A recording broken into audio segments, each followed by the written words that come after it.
construction of these facilities and handing them over to the great counties of Kakamega and Bungoma. Thank you. Senator Catherine Muma.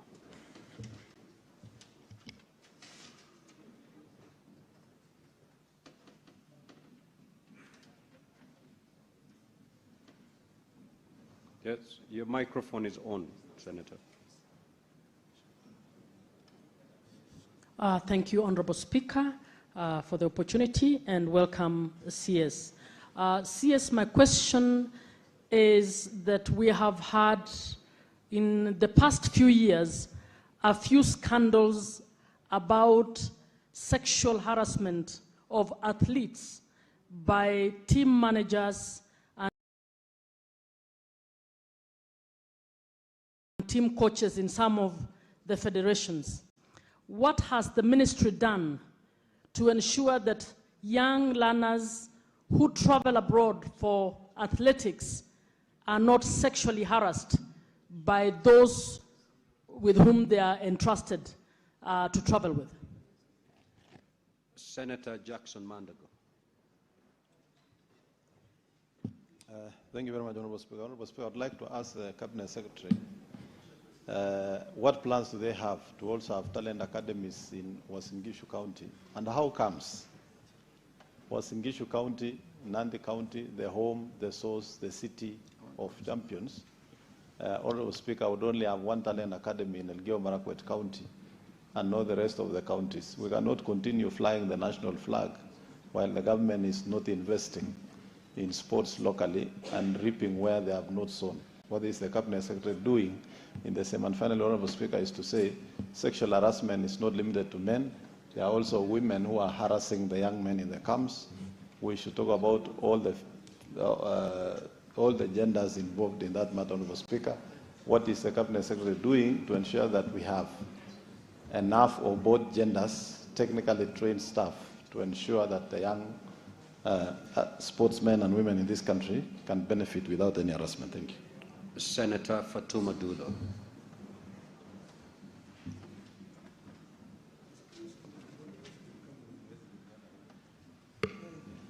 Thank you, Mr. Speaker. Waziri Karibu. You know, I'm going to ask the obvious about Isiolo Stadium. We visited that stadium with you and the PS. The government has taken over. Apparently, there is a case in court between the previous contractor and the incoming contractor. The amount of money required is very minimal, and our youths are really suffering. What plans does the government have to unlock the current situation and ensure that the work has started? I thank you. Senator Miraj Abdullahi. Asante Bwana Spika kwa fursa hii, na niweze kumpongeza waziri wa michezo kwa kiwanja cha mpira ambacho tulikiona Kwale, na tumeona maofisa pia wamekuja Mombasa kuashiria ya kwamba kabumbu itaendelea kuchezwa. Lakini swali langu ni kwamba kuna miradi mikubwa ya serikali ambayo inaenda kufanyika katika gatuzi yetu ya Mombasa, na kuna viwanja vinne vya kabumbu ambavyo vimeonekana kwamba vitaathirika na miradi ile ya serikali. Ningependa kumuuliza waziri, kuna mikakati gani kuona ya kwamba jumla ya kuwa tunakaribisha maendeleo katika maeneo yetu ya Likoni, ni vipi watoto watapata mbinu badala za kuweza kuendeleza talanta zao? Na pili, ukiniruhusu Bwana Spika, Bahacha Senator Miraj, kanuni za kudumu za bunge letu zinakuruhusu uulize swali moja tu basi. Asante. Senator Mungatana. Mr. Speaker, thank you for giving me the opportunity to ask this question. Mr. Speaker, the CS told this House in answer to the question that is before him that there is a system they use to identify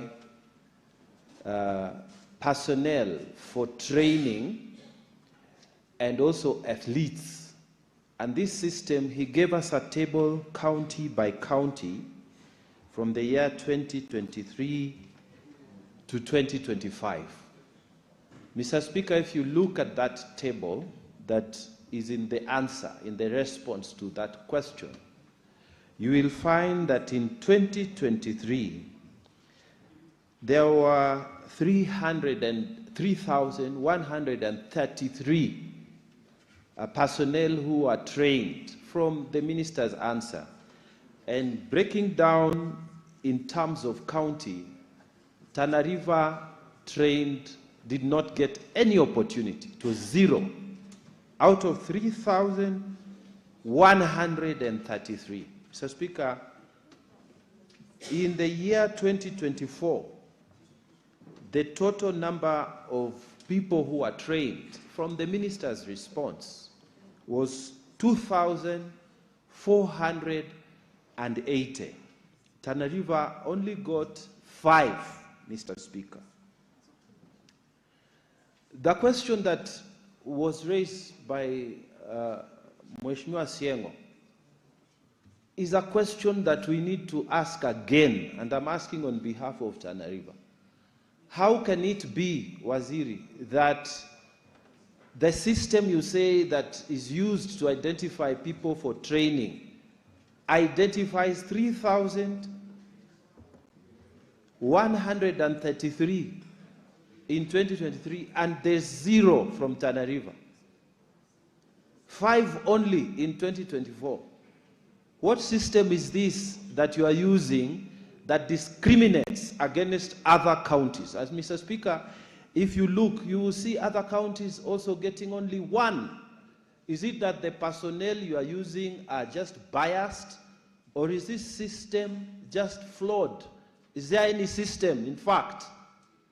Mr. Speaker, we want the minister to tell us why is it that he's discriminating against Tana River County in identifying people to train, and why is this system unfair against some counties and only some counties are benefiting? Thank you, Mr. Senator Speaker. Isa Juma. Asante sana Mheshimiwa Spika.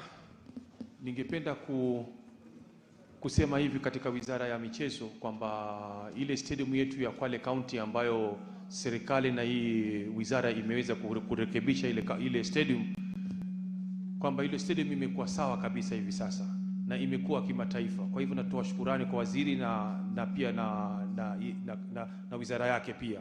Na pia napongeza wizara yake pia kwa sababu Kwale County. Swali lako Mheshimiwa Isa Boy ni swali gani hasa? Swali langu ni kupongeza kwamba stadium yetu ya Kwale County iko sawa, na tunaendelea kushukuru wizara hiyo tu. Ni hiyo tu Mheshimiwa Rais. Shukran. Asante. Senator Chute. Thank you very much, Honorable Speaker. Honorable Speaker, in CS response, he talked about instructions from the President that they were told to renovate a stadium using 800 million shillings. What I wanted the CS to tell this House is, was that money budgeted for? And if yes, which year was it budgeted for? Thank you very much, Honorable Speaker. Senator Julius Morgan.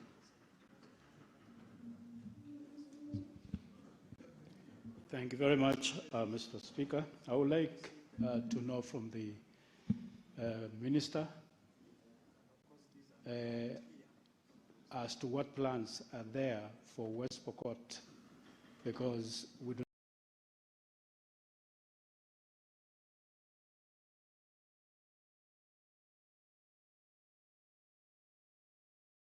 not have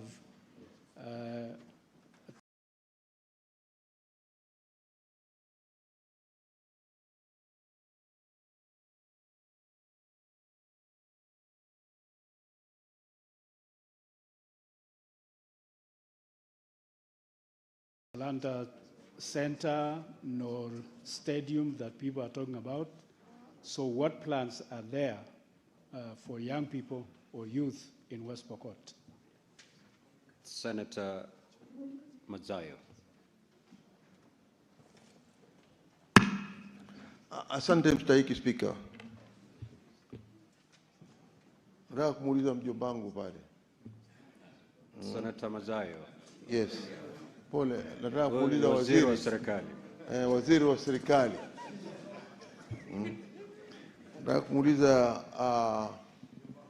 je, kuna mpangilio gani ambao ama mikakati gani ambao serikali imeweza kuiweka katika hali ya kabambe kuona kwamba Kilifi nayo pia imepata stadium kama vile Kwale imepata stadium katika maeneo ya Kilifi, Malindi, Mtwapa, manake hizo ni town zile kubwa kubwa, na sasa tunaona kwamba Kwale ikiwa imepata na Kilifi ilikuwa mbele kidogo kwa mambo ya kandanda na kila kitu. Tukiangalia vile vile tunaona kwamba Kitui ilijengwa na wiki mbili, sijui wiki mbili ama miezi miwili. Niko na seneta wa Kitui hapa, ilijengwa na wiki mbili ile stadium. Ni lini Kilifi nayo itaweza kupata stadium ama viwanja vya kuchukua talanta za watoto, kuona kwamba Kilifi county katika maeneo ya Malindi vile vile Kilifi na Mtwapa pia nao wamefaidika na wewe mjomba kuwa pale. Asante sana, Speaker. Senator Sigei. Thank you, Mr. Speaker. I want to first appreciate the Honorable CS for the report that is given, especially in the data per county representation, though Senator Mongatana has complained. I am not complaining. However, I've got a very special case, Honorable CS, which I want to ask what action you have. In last year's East Africa competition, they've got a young girl, a grade 8 student from Bomet County.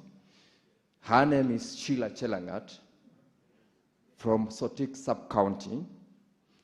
She performed exemplary well and won in the East African competition in high jump, surpassing the national height attained of 1.59, sorry. She actually did 1.62. She surpassed the national height.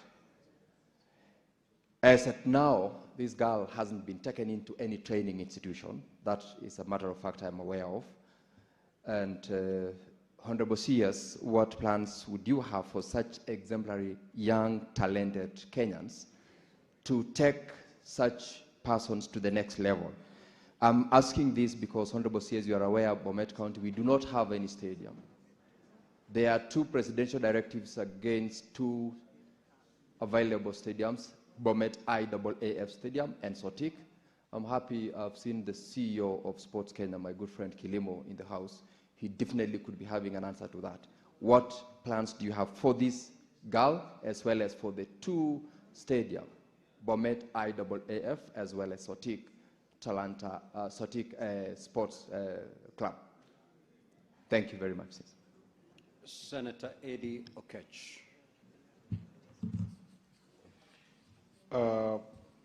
Thank you, Mr. Speaker, and thank you, CS, for showing up. My question is specific to your coordination with the Ministry for Housing and Public Works, especially in areas that have been earmarked for upgrading of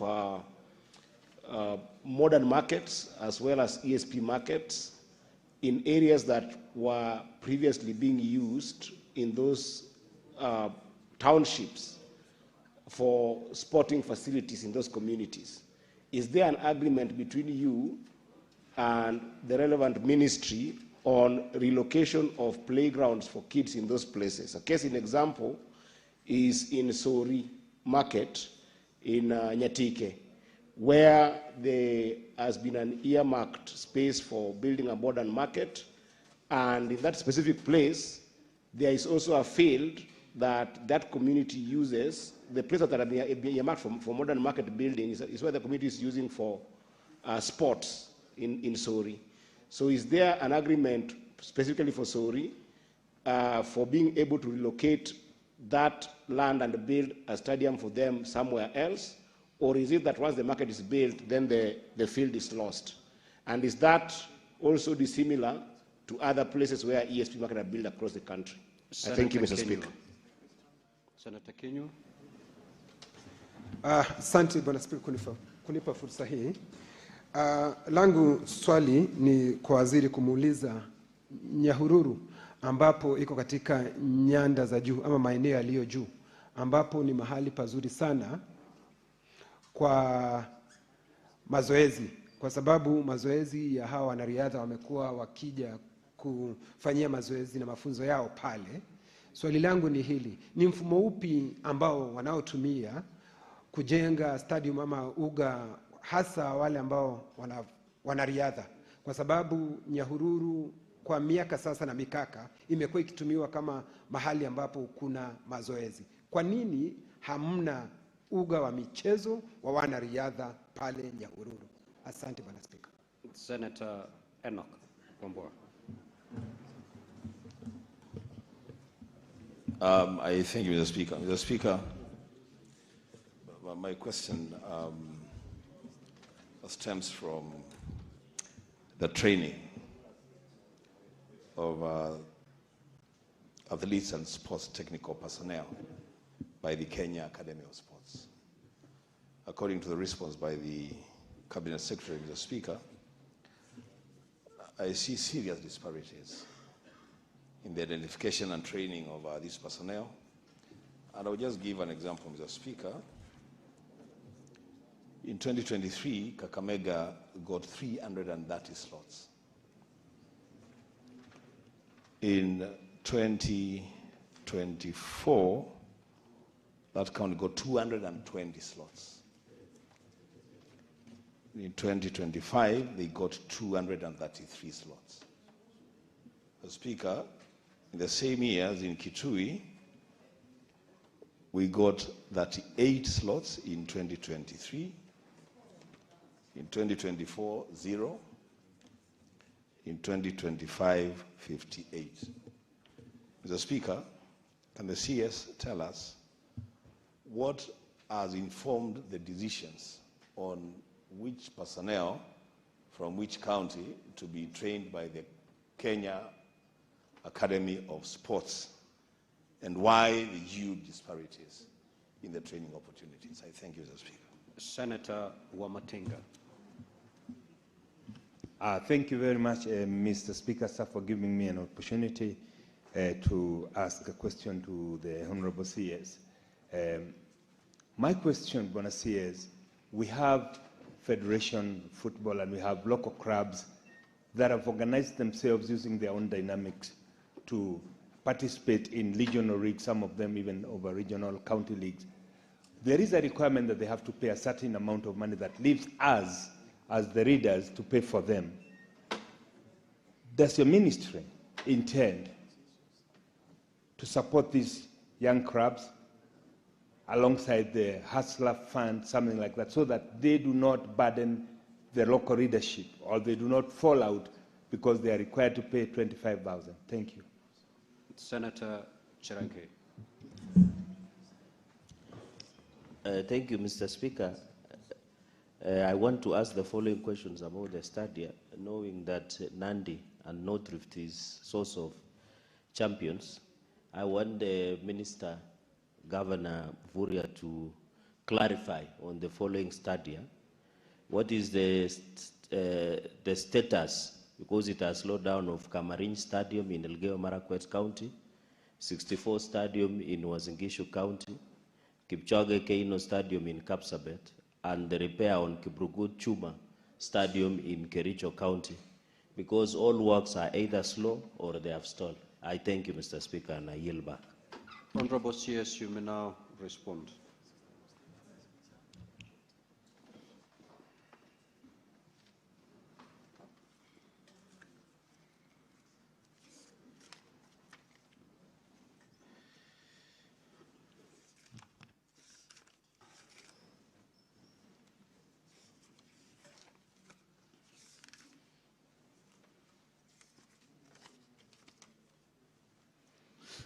Thank you very much, Mr. Speaker, and members of the Senate. We have quite a number of issues that have been raised on the floor. I will respond, Honorable Speaker, to all of them very briefly, and where details are required, I will also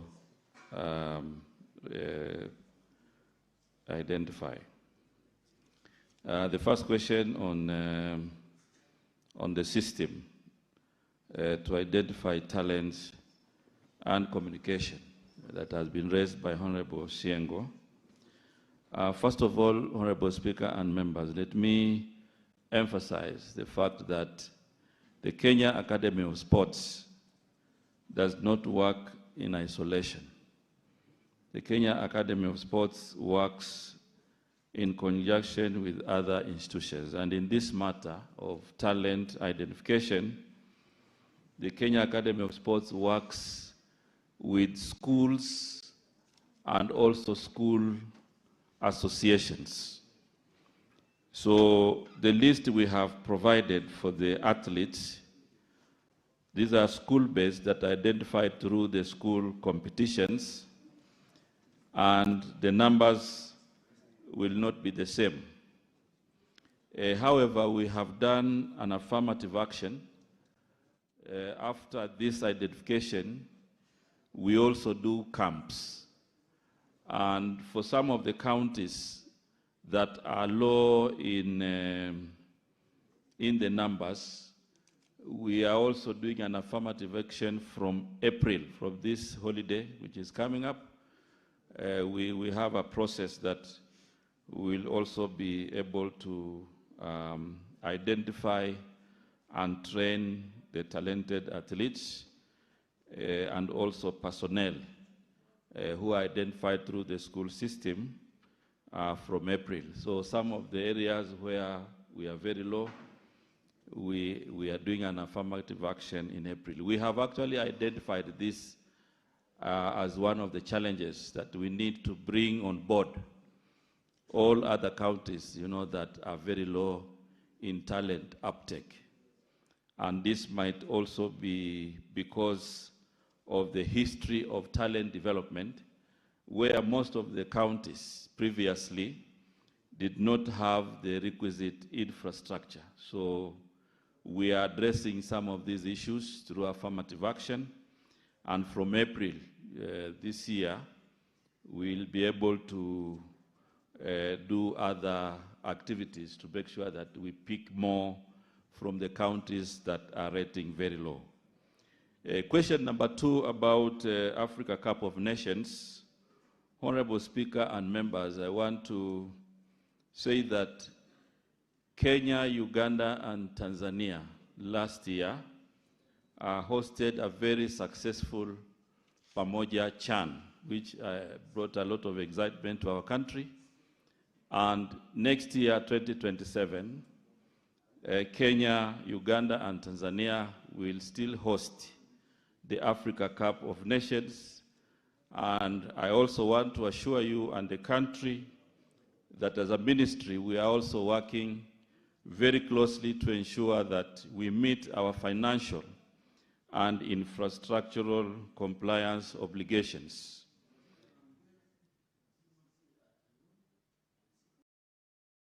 Proceed, Waziri. Proceed. You can hear the CS.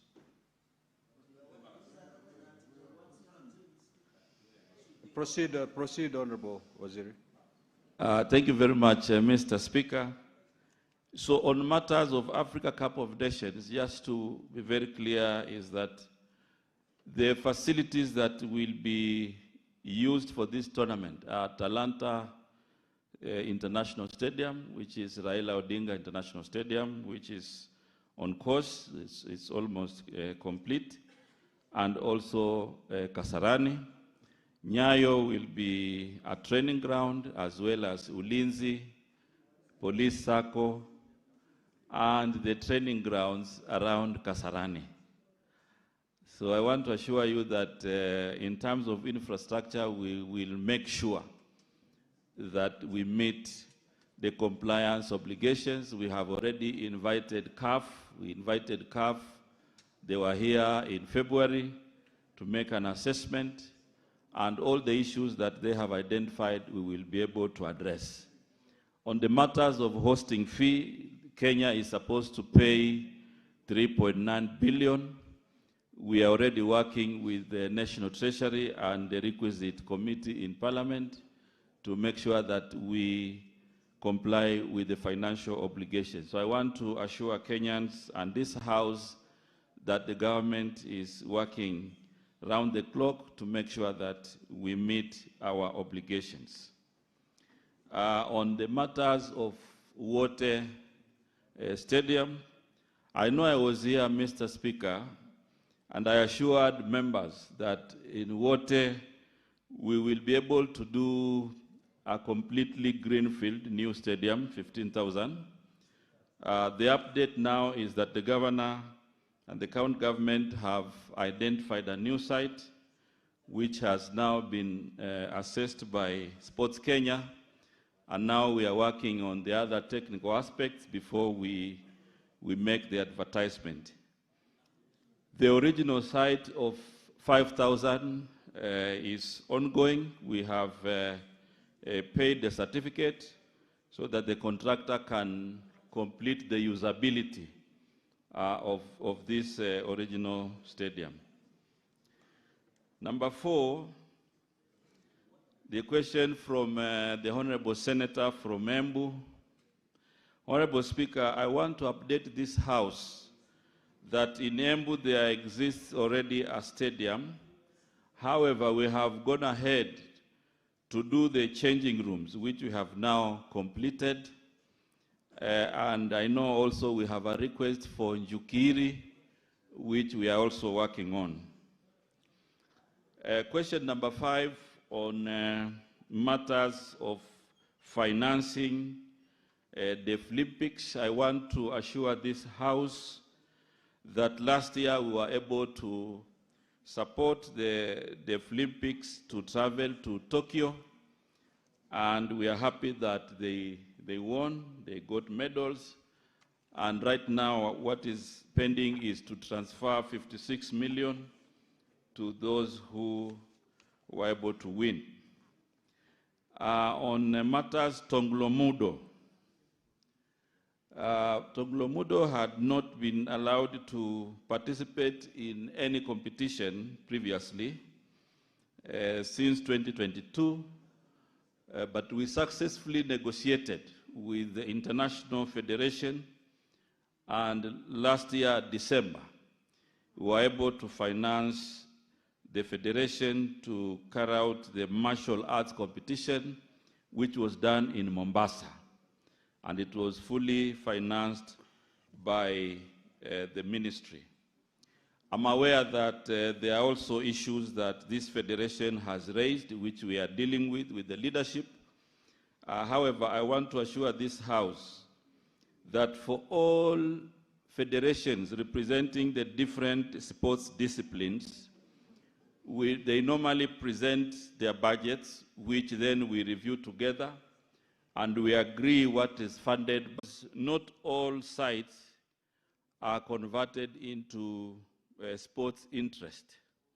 And therefore, on areas where a relocation has been identified, the ministry could still relocate it through their own financing without necessarily involving us through the budget process. So we participate as a technical eye where they have identified to do a sports facility, but it is not straightforward. It happens in one area, it doesn't happen in another, but on a general sense, all areas of housing should also have amenities for sports, and therefore we have a collaboration in that respect.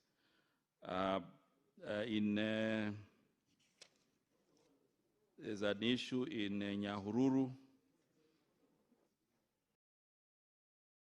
What is your issue? You need clarification from this. Mr. Speaker, my question was very specific. it's not about collaboration between the ministry in terms of identifying sporting facilities as an amenities where housing is being done. I'm talking about specific cases where the ministry in charge of housing has identified a space to build markets, like modern markets, while previously those spaces were being used for sporting facilities for those communities, and they're being converted into markets. Do you agree with them that even if they convert those places into markets, can they be able to then either give alternative place for developing a facility for kids to play, and do you participate in developing that kind of development? It's specific to places that have been converted. So, Right Honorable Speaker, that is why I was saying, for those specific cases, the Ministry of Sports comes in as a technical institution to ensure that the standards of sports are met, and if it is a relocation, normally then the responsibility of providing budget is also discussed with the Ministry of Housing. Otherwise, we come in as a technical eye on matters sports under those circumstances. As I said, it is not all the time that this relocation happens, and therefore it goes from site to site where we have collaborated. And we have done this collaboration in many areas. And I'm sure this case in Migori we will follow up to ensure that the standards of sports are also maintained. Then there was an issue in Nyahururu. In Nyahururu, we are doing Nanyuki. In Laikipia, we are doing Nanyuki 10,000 stadium. And this stadium will have also tracks to make sure that we have the high altitude training facilities for athletics and also for other disciplines. So I think what I want to assure the Honorable Senator and the House is that this facility in Nanyuki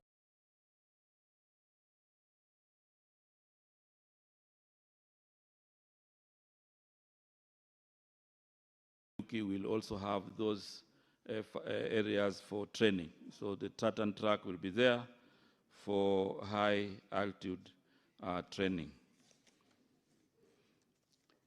I think the issue that has been raised, the disparity on training of athletes and personnel, Honorable Speaker, I had responded to say that we are also working on an affirmative action for those who have had low numbers in the last 2 years, so that we can bring them to speed.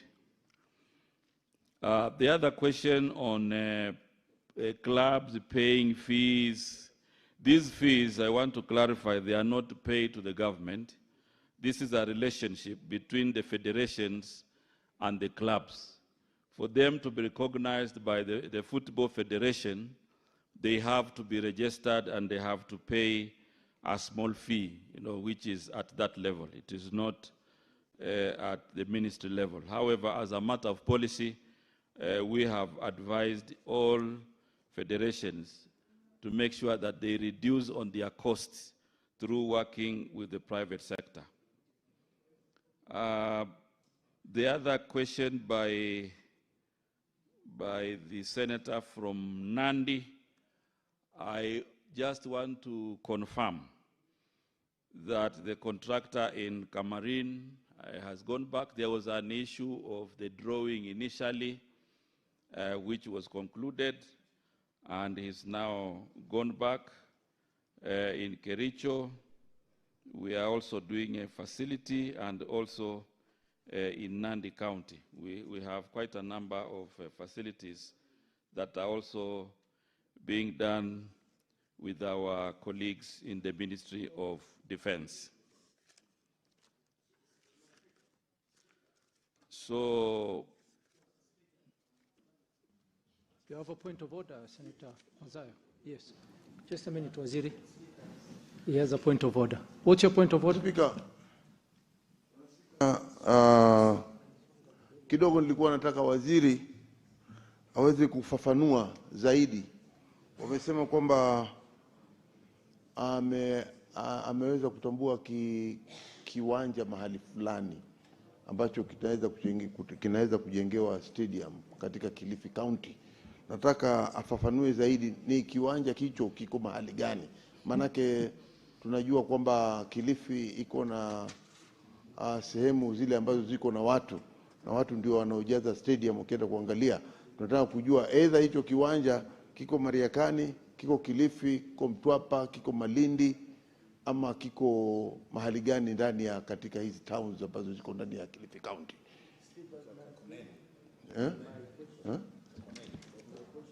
Can we give the CS and put it?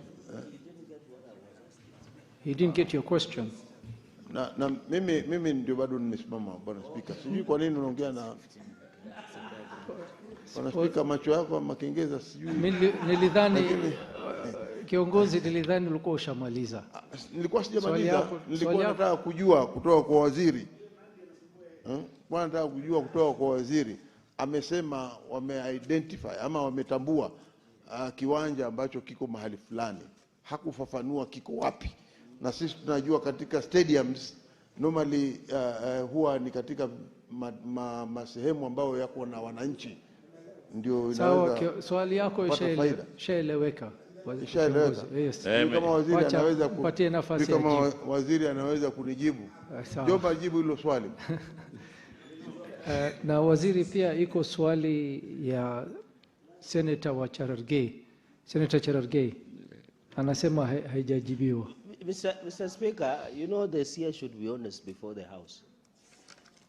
He should, in Cameroon, there is no works that is ongoing. And I don't know when last he was there. Number two, you know Kibrukut Stadium in Kericho was open. So I wanted him to be specific what they are doing. Is it canopy or what? And there is no contractor in Kibrukut Stadium. Finally, on Nandi, the military came and just scooped some soil and they disappeared. Up to now, I come from Nandi. Can you be honest? If the contractor is not there, he should just give us time, let's say next one. Instead, my people are watching and you know they will go and blame me over the weekend that what is happening on the ground, V2 ground is different. What's your point of order? You know, Mr. Speaker, when Cherargei speaks, Senator Cherargei speaks, we listen. Twice he has said that the CS needs to be honest. Twice. He should be honest. He should be honest. Is it to say that all the responses that the CS has given us, he has been dishonest? Or what exactly is the Senator for Nandi saying? Senator Minhaj. Okay. Bwana Spika, nilimuuliza waziri kuhusu viwanja ambavyo vinaenda kuathirika na mradi wa serikali wa Likoni Gateway Bridge. Na viwanja hivi ni Peleleza, Vimbwanga, Vexula na Massive. Lakini katika jawabu lake amenijibu kuhusu ushirikiano wake na serikali ya ugatuzi ya Mombasa kuhusu ile stadium ambayo tayari ipo. Lile swali ambalo nilikuwa namuuliza, je, kuna mbinu gani mbadala kwa sababu ule mradi tunautaka utasaidia pwani kwa jumla.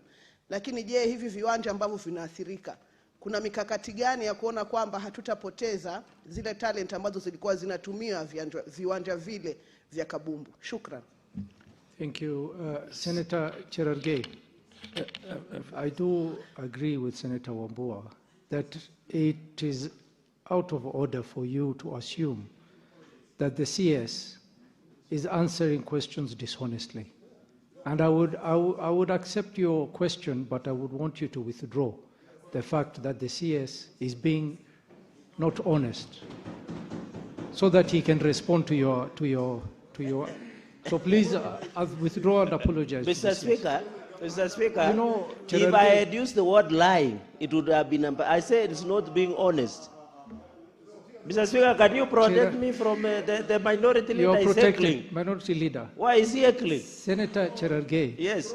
You are assuming that he is not being honest. I'm not assuming, it is a fact, Mr. Speaker. Unless he can prove there is a contractor on site, we can go with him, Mr. Speaker. Cherargei. You want me to come and lie before the House and say there is a contractor on site? Cherargei, When the CS is responding to your questions, he's answering to the best of his knowledge. To the best of his knowledge. Here. Mr. Speaker, he's here. He will answer your question, but withdraw and apologize the fact that he's not being honest. I am trying not to use unparliamentary language. If I had said the CS is lying, it would have been unparliamentary. I'm saying he's not being honest. Not even say he should tell us, Mr. Speaker, he should tell us these are the facts. I'm not challenging your ruling, Mr. Speaker. Withdraw and apologize, Cherargei. Mr. Speaker. So that your question can be answered. Mr. Speaker, can I, we have one speaker. Why is... Order, senators. Order, senators. Order, senators. Cherargei. Okay. Mr. Speaker, I need to be You've asked told... a question. Yes. And you need response. Yes. And the people of Nandi are watching you. Correct. It is wrong for you to cast aspersion against the cabinet secretary in his response. His response is as far as the ministry is concerned, and he will respond to your question. But to tell the House and the people of Nandi that the cabinet secretary is not being honest is wrong. And that's why I'm asking that you withdraw and apologize so that he can respond to your question. Senator Cherargei. Order, senators.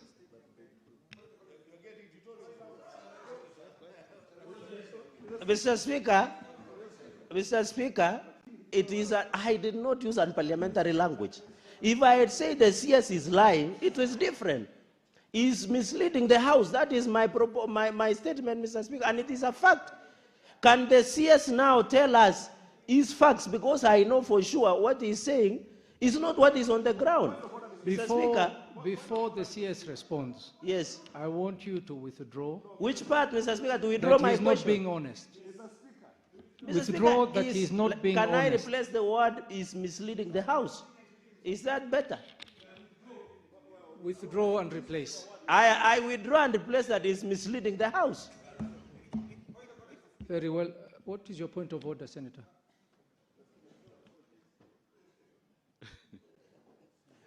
Mr. Speaker, it's concerning the way he answered my question.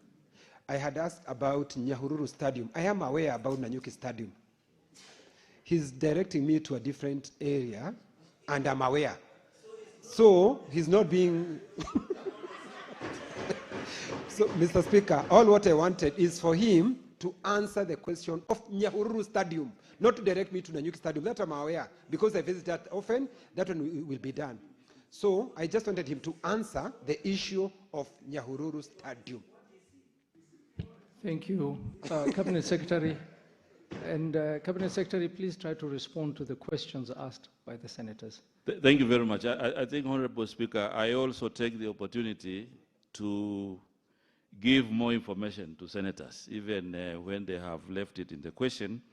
But on Nyahururu, we have the contractor who will be reporting to the site soon. We have concluded the process. So that is the update I have. On Nandi, where a lot of vocabulary has been used, I want to say this, Mr. Speaker and members.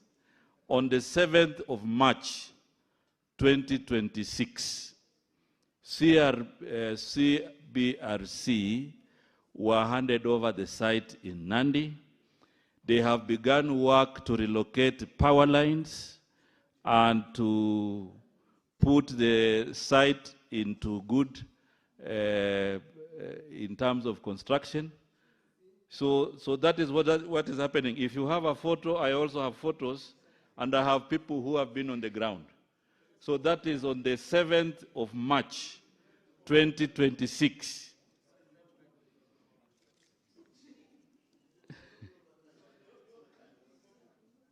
So I think I want to confirm.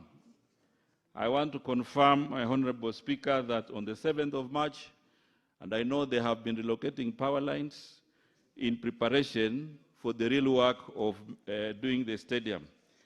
In Kilifi,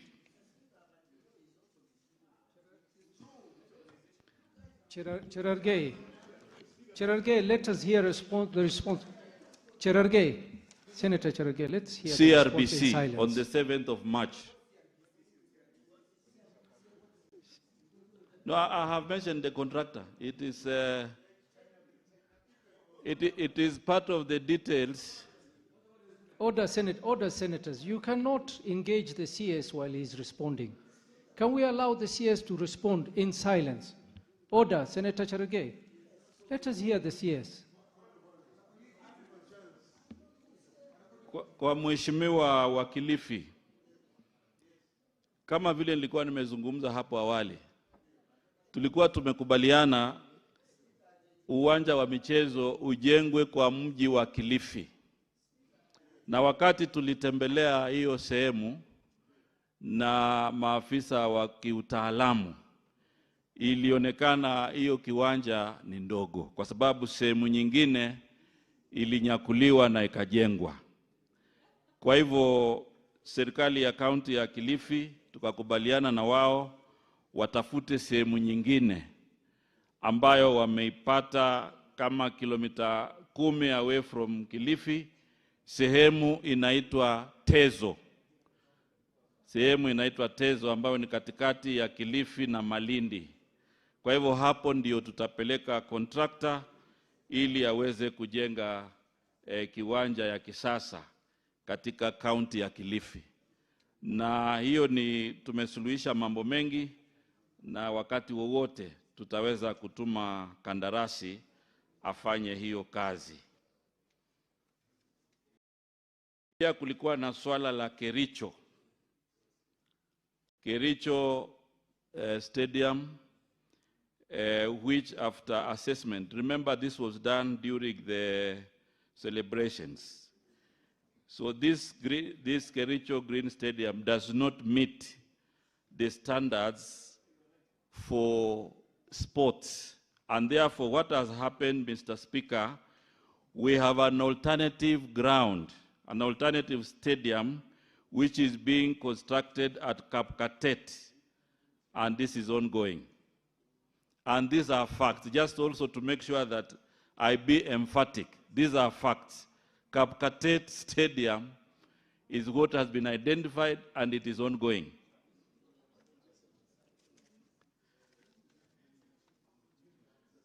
So the other question, supplementary question from Mheshimiwa Miraj. You know, some of the community areas where they do football on their own, they may not have been registered also as sports facilities in the manner that we know them. However, in situations where these grounds are allocated because of other projects, the compensation process takes care of these facilities during relocation. And therefore, if there is a plan to relocate families and people, these facilities also become part of those facilities that should be compensated. And when that time comes, the Ministry of Sports will play its technical role to ensure that we provide advice to the implementing agency to do facilities that meet the sports standards. So I'm sure these local fields in these areas will be part of that. However, at the official level, we have agreed with the county government to partner on the Mombasa Stadium, but also we are considering a community ground in Likoni in an area called Bububu. So, Honorable Speaker, I think at that level, I wish to say that by and large, I have been able to respond to the issues, and just to reconfirm that we paid the contractor for Cameroon, and he is gone back to site. Thank you very much, Honorable Speaker. Thank you, Cabinet Secretary. Senator Boni Kalwale. Mr. Speaker, Article 227 of the Constitution stipulates that procurement of public goods and services must be done in a fair manner, a manner which is equitable, transparent, competitive, and cost-effective. Mr. Speaker, would the Minister explain to the House, China Road and Bridges Construction Company, which he appears to have given several stadia in this country, including Talanda, Mr. Speaker, how is the procurement of this company such that it keeps on succeeding in all projects that, to the ears of the public, a pronouncement has already been made by the government that they are being done by the defense forces? Correct. Mr. Speaker, is it the defense forces doing the projects, or it is this Chinese company? And Minister, I say this with a lot of prompting from Kenyans who are watching, because just a few days ago, a man who was competing with this company bid for the construction of the railways in Nairobi, $22 billion. And this guy, his bid was $29 billion. And because of that, the guy who was competitive was deported, Mr. Speaker. Can you... I am building my question, Mr. Speaker. No problem. I have no problem with you building the question. But you're referring to this guy. Who is this guy? Be specific. Yes, Mr. Speaker, thank you for taking me there. Mr. Speaker, I was just building my question, but because you have invited me, the construction of the rail line in Nairobi, China Road and Bridges Construction Company made a bid of $22 billion. And his competitor, again, Chinese CEEE, made, GCC, made a bid of 29, the other way around. This guy made a bid of 20. Relax. You are a junior member of parliament. Listen to us. We want to teach you.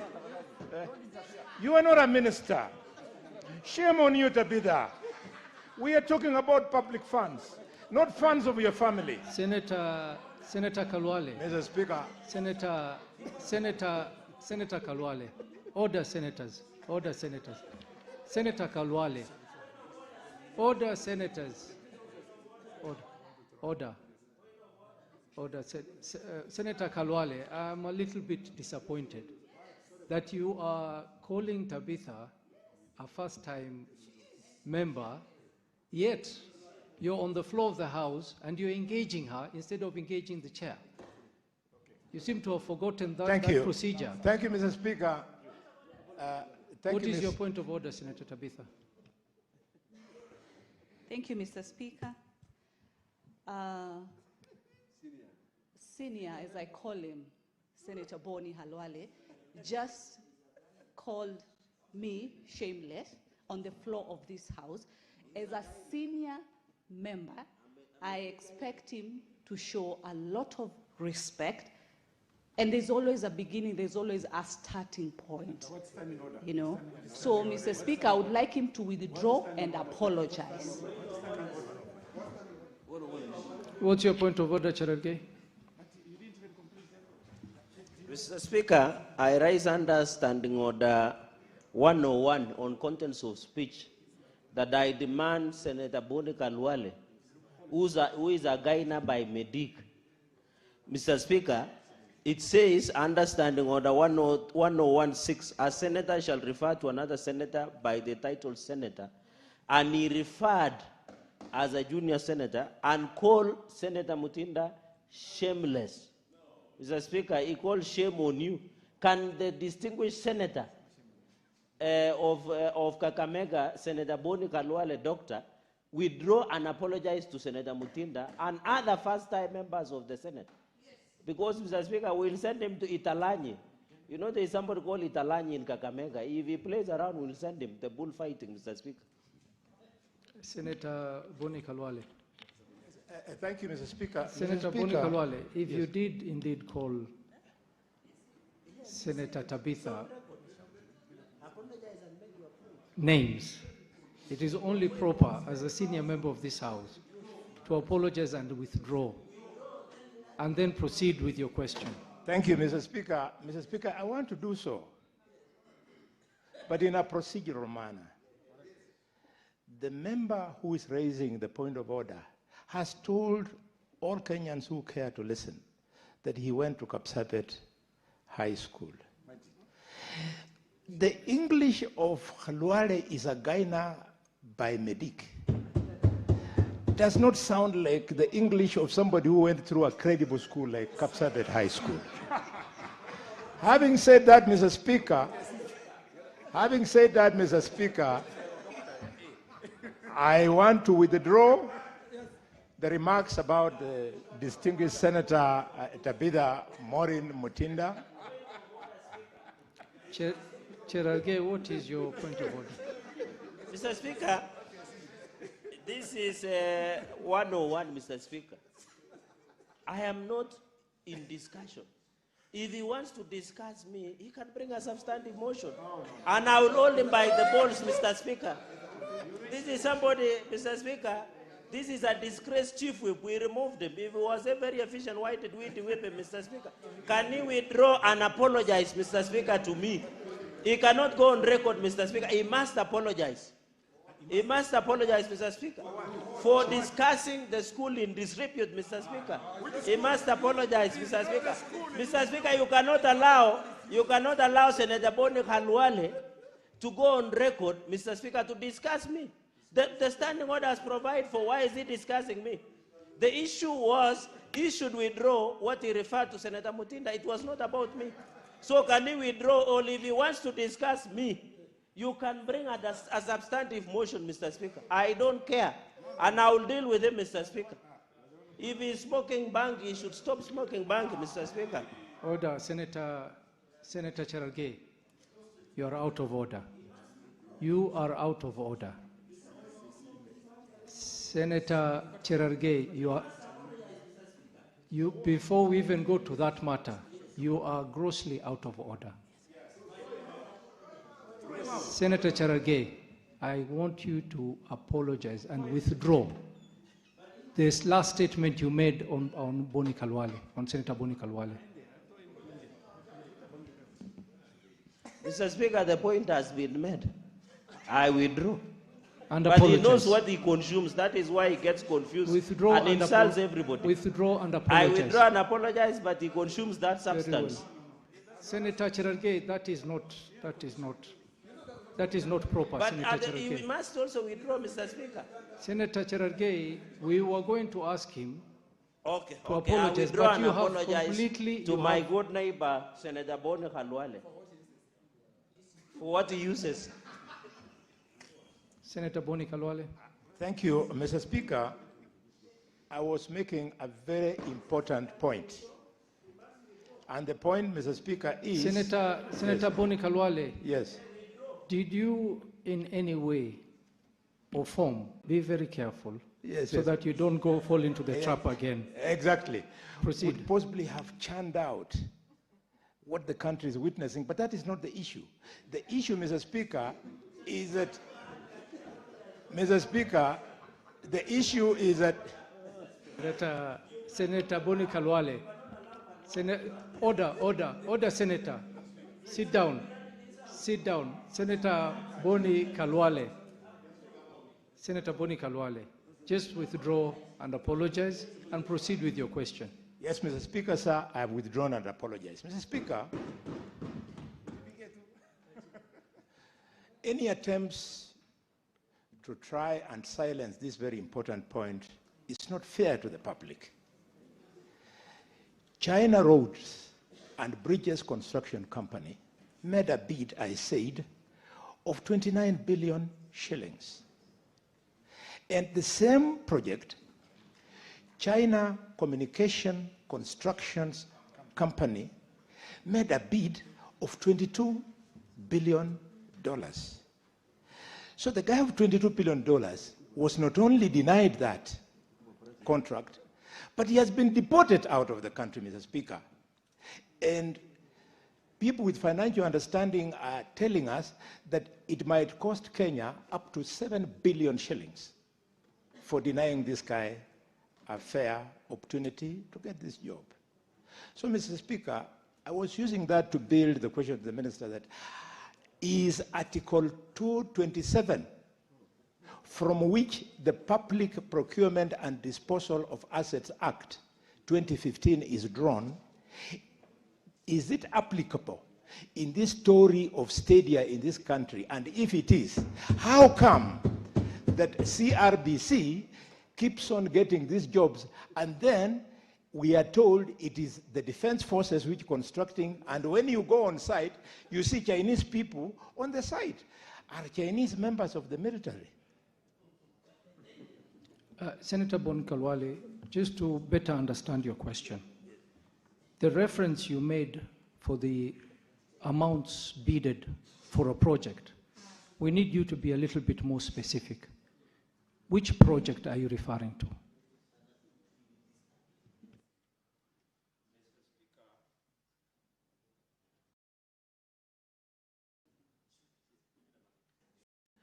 Mr. Speaker, the British government is supporting the Republic of Kenya in upgrading the transport system using rail in Nairobi. And this project is in public domain. So I was using it to build my concern that this particular contractor appears to be enjoying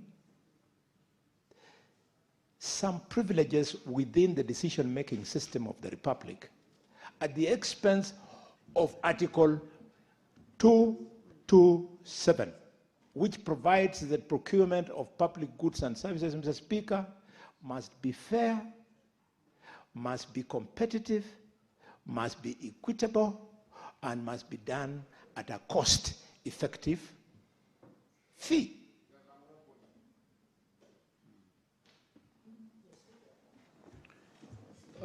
Cabinet Secretary.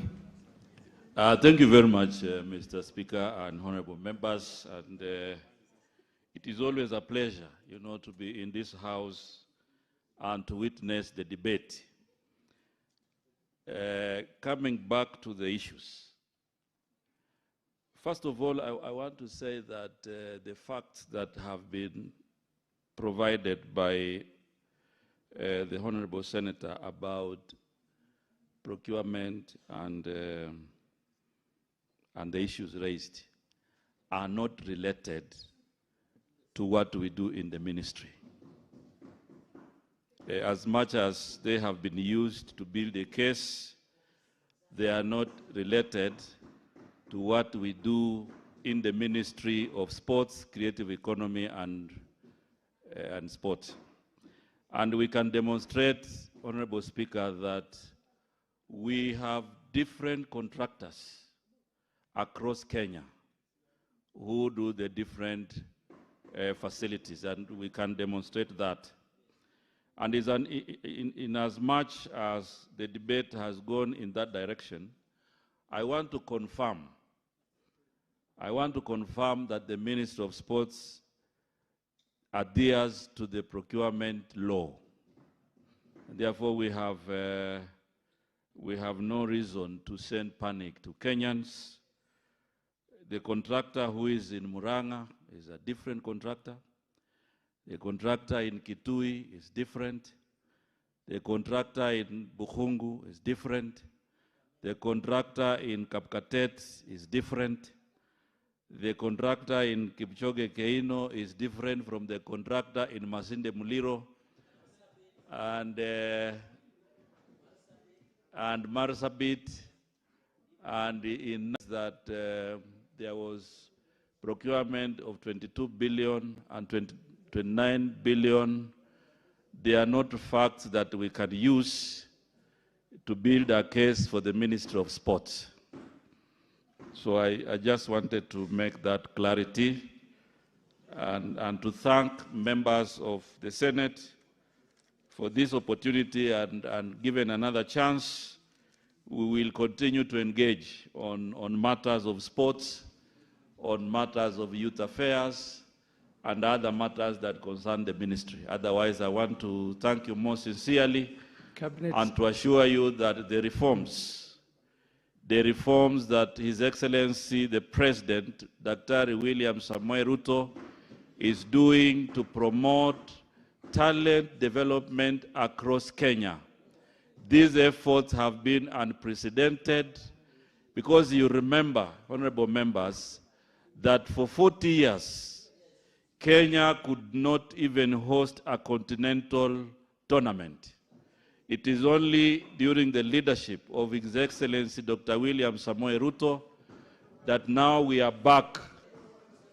We are back in the continental affairs, and as a ministry, we are on schedule to implement this vision and to ensure that we give opportunity to all Kenyans at the grassroots to have sports facilities where they can train, they can develop their talent, and we can make talent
we will come back here with a new policy and legislation that is looking at how we can commercialize sports.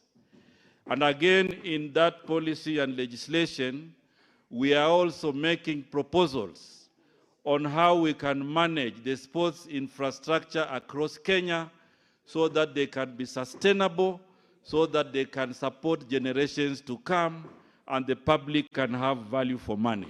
Thank you very much, Honorable Speaker and members of the Senate. Thank you very much. Thank you. Thank you, Cabinet Secretary. No, I'm not taking any more. I'm not taking more. No, we are out of time. Cabinet Secretary, I know that was almost, yes, just order, senators, order. Order, just hear me out.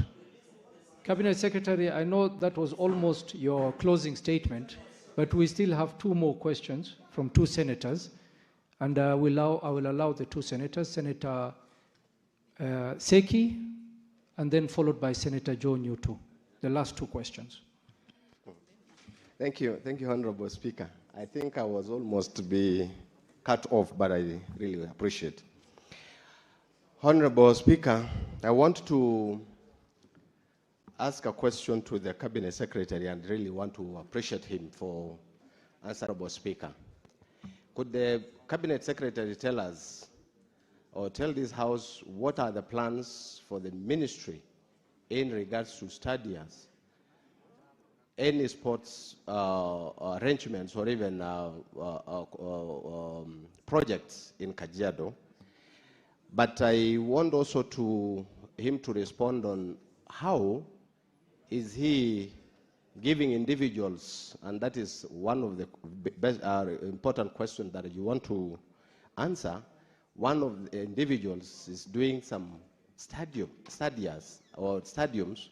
in Kajiado, constructing with government money and hand over to KFS. Is it KFF or what? Yes. And hand over them. Because this last week, Saturday, we had one individual who did a study in Ngong, in Kitengela, to a tune of almost 6 million, purporting to be the ministry's money. I don't know if you have that arrangement, that funding. And I think it is good that I say, this by the name State House Controller, is going around doing your work. I don't know if you have that budget. Senator Seki, I want to caution you. There is no way you can drop names of officers. Withdraw. I think you really know get it. You've got it now. The name of the person who is doing on your behalf some works. I don't know if you have that budget. So I wanted the clarification from the ministry. Is that money coming from the ministry? Because he was ready to launch a stadium, Kitengela Stadium, to your department just recently. So we wanted to do that, to get that clarification, because these are public funds. Because there is no one individual who can have more than 7 million to put on a public field or even stadium without the ministry. So I wanted that clarification, Honorable Speaker. Senator Joe Newton. Mr. Speaker, I thank you for giving me this opportunity.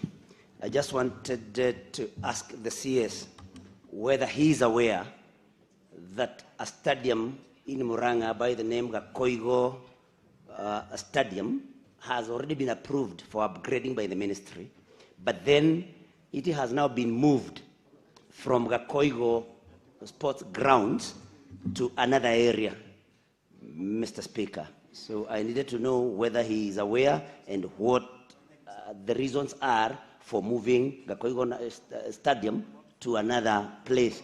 And finally, Mr. Speaker, with your permission, to just inform the minister that Kenya has performed before President Ruto came to power. In 1987, we won the African Cup of Nations which was done in the Nyayo Stadium.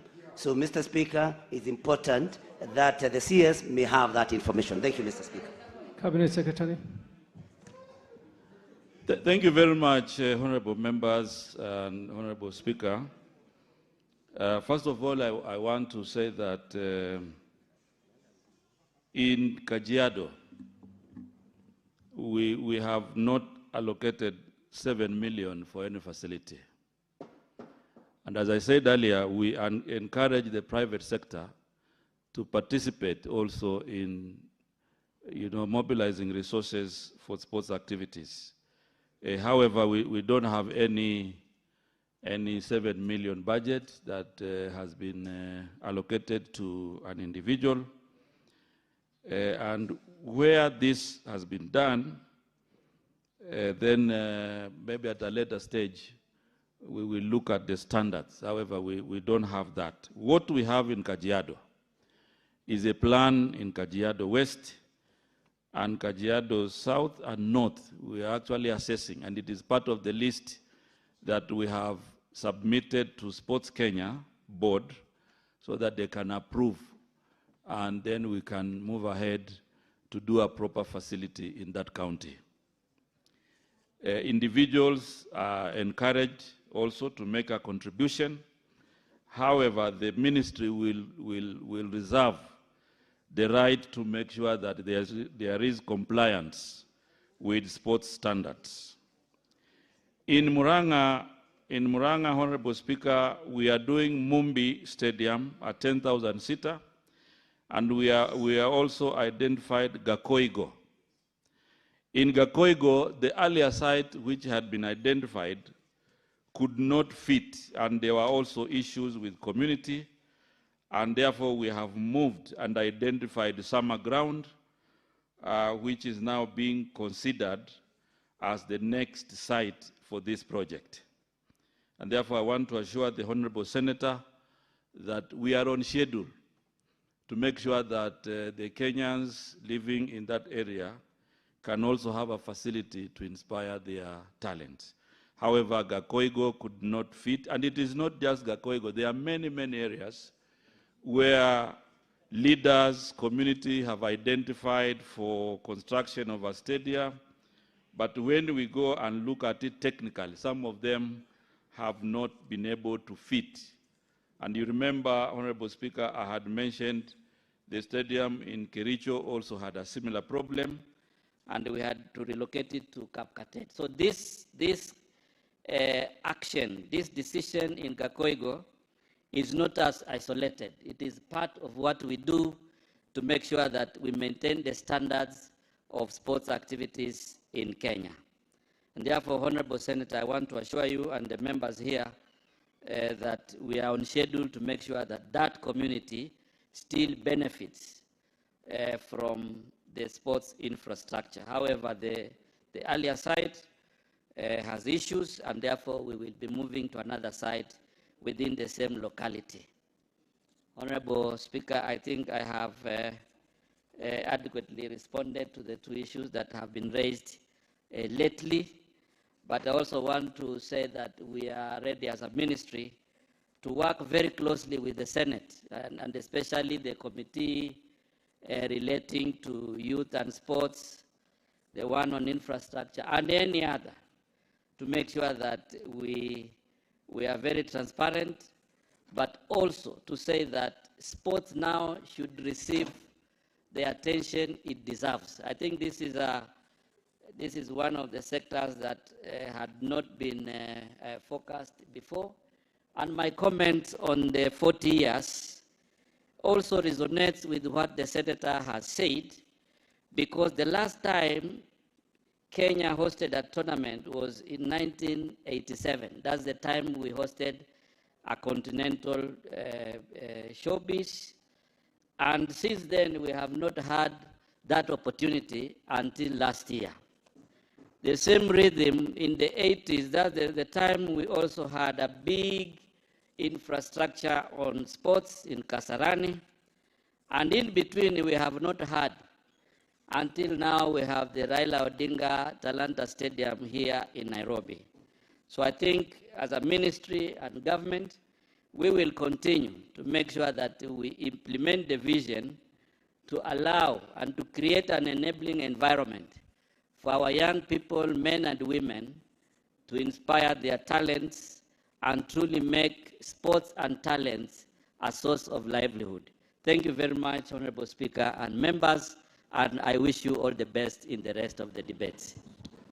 Thank you, Cabinet Secretary, and we also thank you for taking the time to come and engage with the senators and for your responses. And we also want to wish you all the best in your duties and in improving the sports facilities in Kenya. I will now give you leave, Cabinet Secretary. Thank you very much.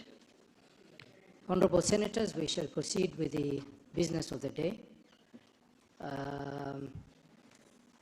I'm going to rearrange the order paper slightly, and we will move to...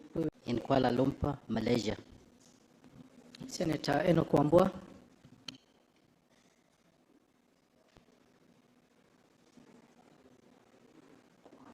Senator notes the report of the proceedings of the Artificial Intelligence Conference on the role of Parliament in shaping the future of responsible AI, held between 28th to 30th November 2025 in Kuala Lumpur, Malaysia, which report, Mr. Speaker, was laid on the table of the Senate on Tuesday, 24th February 2026.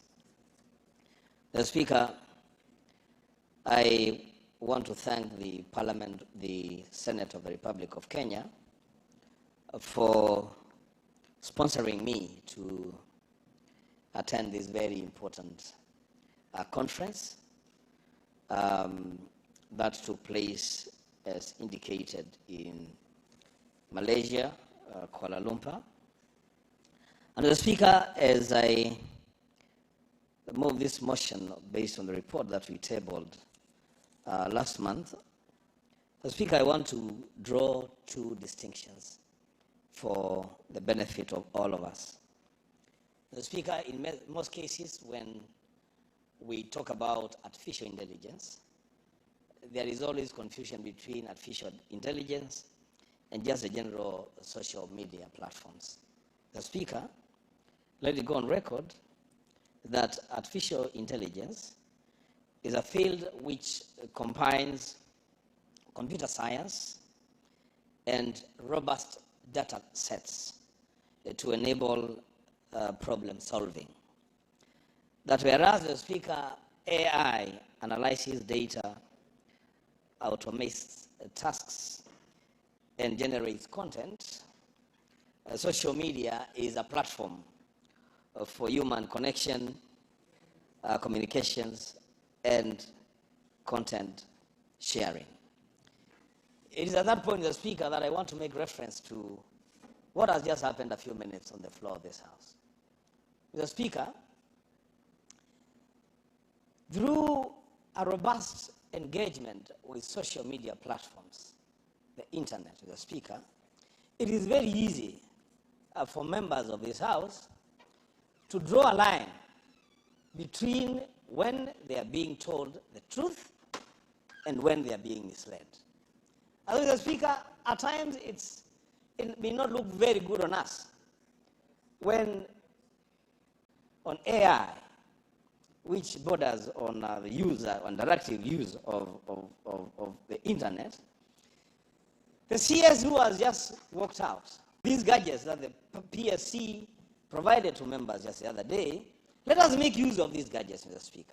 Perhaps actually one of the biggest events that we have held at a continental level, which brought together 42 countries, and there are competitions within sports game, bringing together elite African and international sports game, bringing together elite African and international athletes since 2020 to date. Mr. Speaker, lastly, a quick look would have shown that, in the year 2021, Kenya, being told whether it is true or we are being misled. Mr. Speaker, I thought it would be important to put that record straight. So, Mr. Speaker, going back to the conference that we had in Kuala Lumpur, Mr. Speaker, during that conference, participants, Mr. Speaker, were very, very keen on examining how parliaments can guide the development, governance, and oversight of artificial intelligence in a manner that upholds human rights, advances sustainable development, and protects democratic institutions. Mr. Speaker, at the conference, there were concerns, and these concerns are even real today. That is, Speaker, one of the biggest concerns that was raised at the conference was how power of artificial intelligence has been concentrated within big companies and small number of countries. The Speaker, at the conference, there were concerns that the big tech companies, the 7 big tech companies, NVIDIA, Microsoft, Alphabet, Amazon, Meta, Apple, and Tesla, have really taken over the development of infrastructure and models for AI, and that everybody else, the small tech companies and countries with economies under transition, are struggling to play catch-up with the advancements in AI. And so, Mr. Speaker, at the conference, there was concern that there will be need for parliaments, especially parliaments in the global south, to take a more keen role and interest in the development of AI for use within the chambers, Mr. Speaker, in the parliaments, for use, Mr. Speaker, even with interactions with the populations of the people that we represent in our parliaments. Mr. Speaker, the speakers explained that AI is already changing politics, Mr. Speaker, and public life, including through AI-generated content used in election campaigns. Mr. Speaker, we are about to get into some serious electioneering period. And I want to call upon my colleagues, including Dr. Boni Halwale. Where we are going as leaders in this country, the traditional campaigns as we have known them may begin to take a backseat, and AI may begin to play a more leading role in our campaigns. The engagement with the Speaker that we have had with the voters is not going to be business as usual, because AI now has capacity to generate content for your opponents who are tech savvy and find a medium through which to transmit that content, which could be at times misleading, there could be misinformation. In a lot of cases, actually there is deliberate disinformation to change the order in terms of the people in office today. And so it is incumbent upon all of us, including Senator Veronica Maina, to invest seriously, Mr. Speaker, on AI as both a campaign tool, again as a model through which we do our parliamentary work. As the Speaker, I've just demonstrated how easy it is to identify true information and misinformation and disinformation just by the touch of the button. Now, Speaker, I would want to invite my colleagues in their free time, or even now because we have gadgets before us, to look at the effect of AI in the elections held in Ireland, in Netherlands, and the United States of America, Mr. Speaker. It can make it harder, Mr. Speaker, for voters to know exactly what the truth is in these campaigns. Mr. Speaker, the participants also noted that many citizens are worried about how AI is being used and about too much power, I have already said that, sitting in big companies. Mr. Speaker, in reference to the IPU's October 2024 resolution on AI and democracy, the speakers emphasized the need for clear and strong laws, as well as active involvement of international talks on how AI should be managed. They also stressed that parliaments must encourage open public discussion and help both MPs and citizens better understand AI so that the decisions reflect people's real concerns. The Speaker, one of the biggest challenges, especially for parliaments in the global south, was identified as the slow pace at which we initiate, process, and conclude legislation. Mr. Speaker, we are moving Madam Speaker, we are in a fast-moving world. We are driving on information superhighways. Mr. Speaker, it can never be business as usual, and this I say even in reference to our own processing of legislation in this parliament.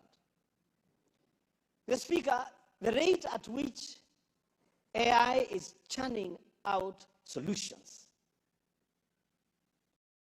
is too fast for our analog system of developing legislation.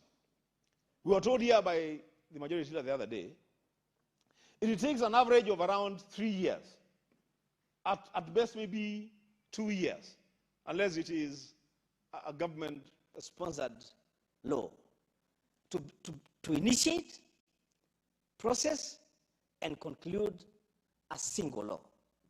Madam Speaker, by the time you are going through those processes, if that is a process of managing the effectiveness of responsible AI, by the time it is two years down the line, Madam Speaker, the model for which you were legislating is in the archives. Nobody is interested in it. People have already moved to other models. So, Mr. Speaker, there will be need for parliaments in the global south to fast track and look for ways of generating and finalizing on legislation, especially that which is supposed to manage the use of responsible AI. Madam Speaker, there was also concern among speakers on the strong leadership from parliaments to make sure that AI supports democracy instead of arming it. And that closer cooperation between countries is needed because AI affects everyone. Parliaments will encourage the Speaker to invest in training, safeguards, and public engagement so that AI is used in a careful, transparent, and people-focused way. Madam Speaker, you know, one of the best ways of using AI in our context would be in us individually preparing for debates on the floor of the House. Would be us using AI, Madam Speaker, to even develop content for and shape the questions and statements that we bring to the floor of the Senate.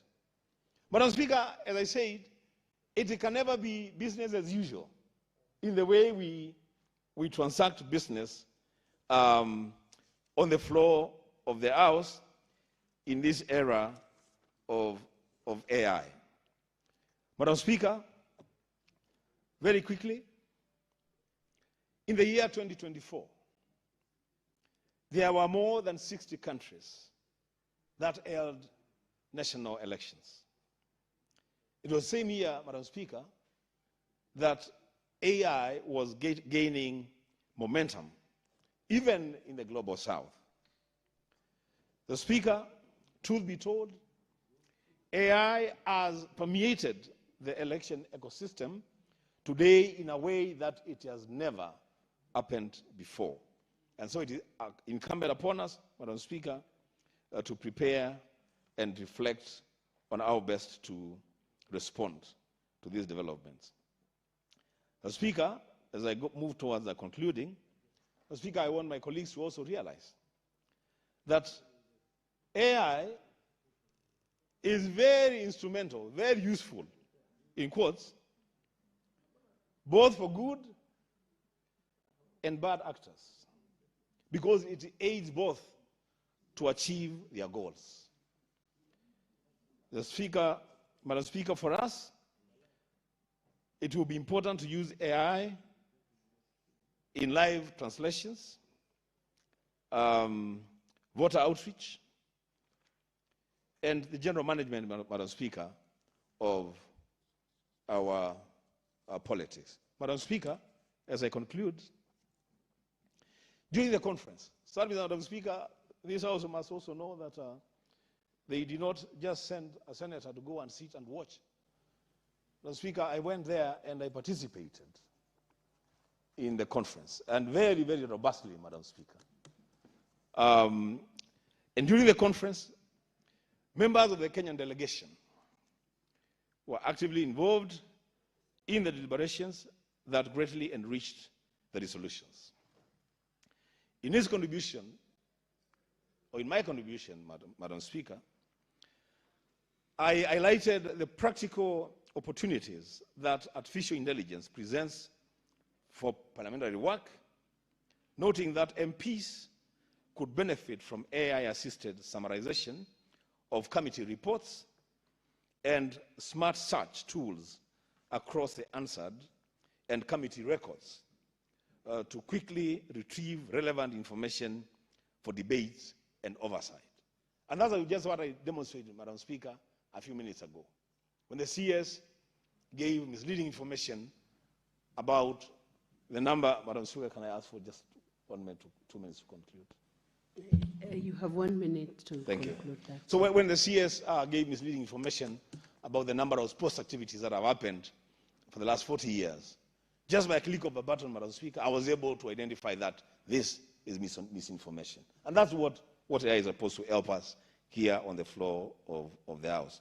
Madam Speaker, I further observed that at the institutional level, AI-powered virtual assistants on the parliamentary website could help respond to common public questions, while automated, faster production of subtitles for video streams would enhance transparency and make parliamentary proceedings more accessible to all.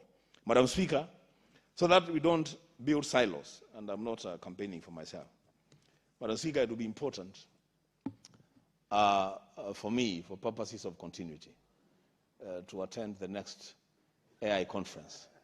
And the Speaker can build on this, and then I bring that resource back to my colleagues. We help them, Madam Speaker, appreciate AI even more. Madam Speaker, with those many remarks, I do move and ask Senator Eddie Okech to second. Senator Enoch Wambua, that's a very interesting proposition and suggestion that you should be sent back to another international conference. I hope the next AI conference will be in Kisumu City or Muranga, yes, so that you can equally have the same zeal and enthusiasm to attend a conference which is held locally to support the AI narrative. Thank you. Senator Eddie Okech. Eddie Okech, you're also Senator Geshero, right? Yes, yes. Okay, you may proceed now. Yes, I am Senator Eddie Gisheru Okech, proudly so, born and bred in Migori, but Madam Speaker, as you might know, I grew up after my mother passed on in 2003. I got adopted by 7 families who assisted me to be able to go to school. Among those families was the Gisheru family, Okongo Kennedy family, Aduar family. I cannot mention all of them because that was not the topic, but that is where I get my name. So I appreciate the fact that it took very many villages to build this child, and I always appreciate them in my life, and they hold a dear place in my heart. That's excellent, and we commend those families for raising such a distinct senator of note from Migori. Thank you, Madam Speaker. And also, it's a genuine reminder that we are more one people than sometimes these ethnical, coups and divisions that we see in the country. We are one people as Kenyans, and I hope that we'll reach a point where, as a country, we will not be divided along ethnic lines, and we can build one country. But that said, Madam Speaker, this is actually an extreme honor for me to second this report by Senator that has been presented in this House by Senator Wambua. Of course, I'll be remiss if I don't appreciate the delegation that did go to Kuala Lumpur, yeah? That is the Kuala Lumpur where that is Malaysia, you know, and this delegation, Madam Speaker, just recognized that it had a team of 4. Of course, our own Senator Wambua, Enoch, CBS. I'll be very remiss of you. I don't say CBS. He has really earned a lot in this house.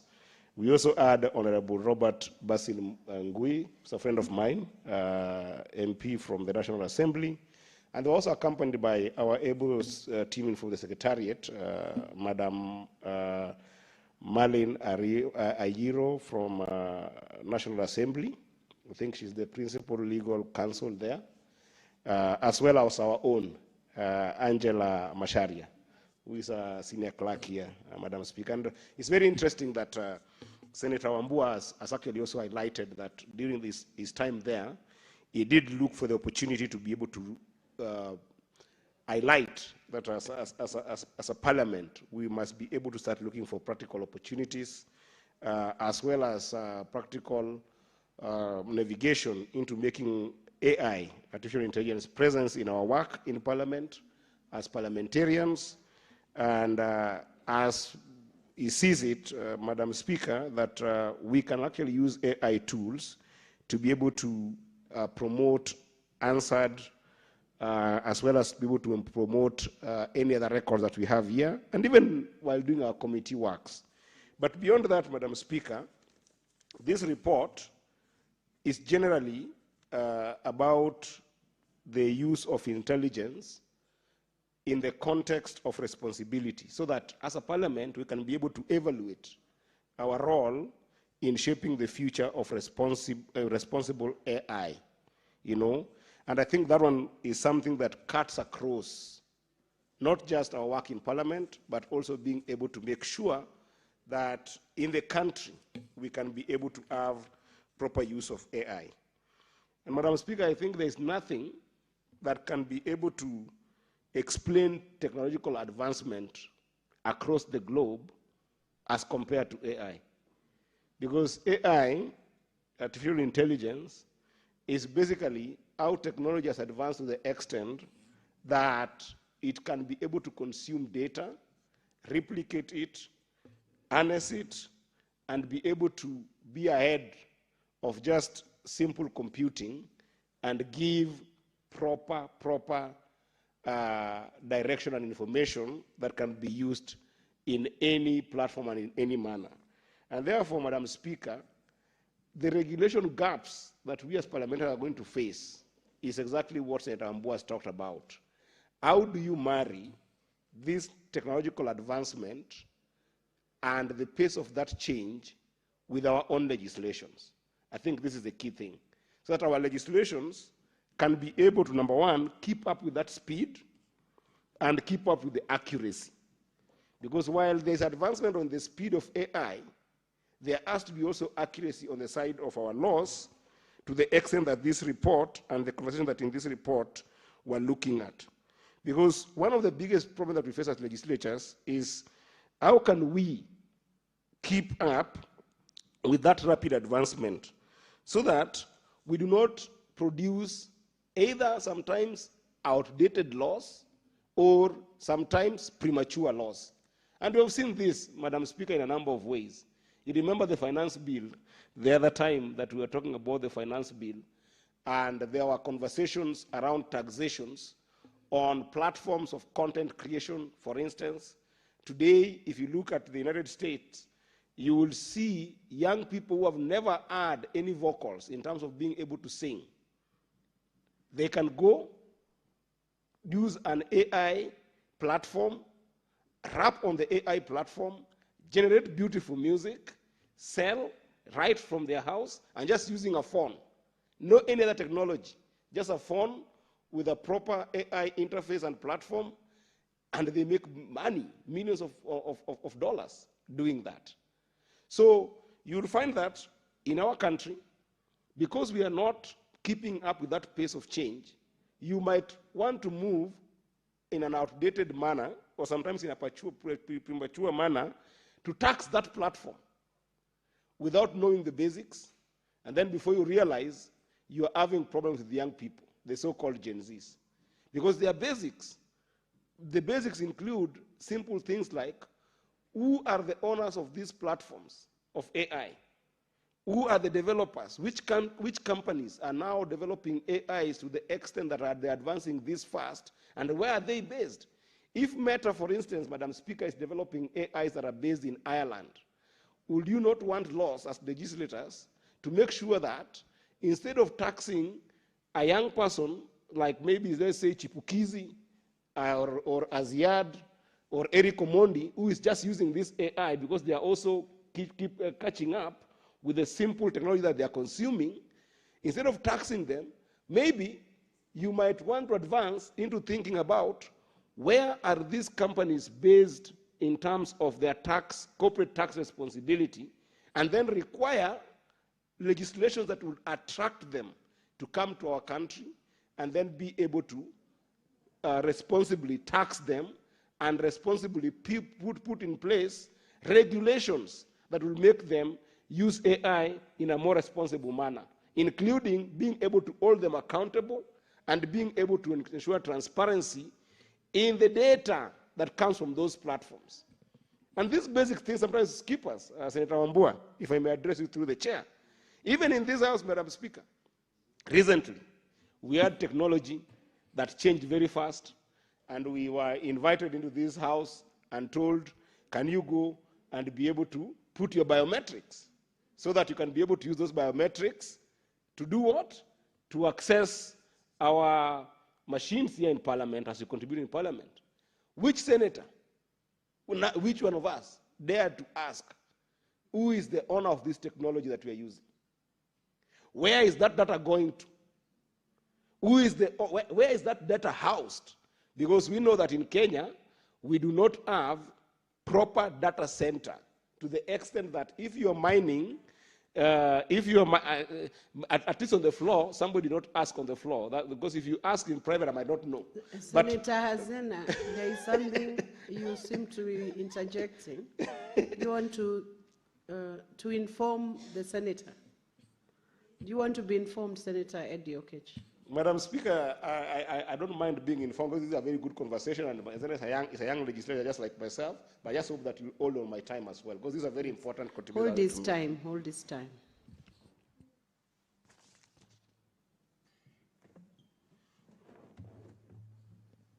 Thank you, Madam Speaker. It was rather a point of information. The Honorable Senator for Migori had asked if any senator had questioned where our data was going as far as the new devices installed are concerned. And I just wanted to inform him that I had asked, but there was no clear information as to where our data was going. Thank you. Thank you. I believe you are duly informed. And Secretariat, that was a serious inquiry. So it's important. These are senators of the Republic of Kenya. And it's important to know where the data is housed, who is keeping it, the data in respect of the system. The current system in use, it's a new system.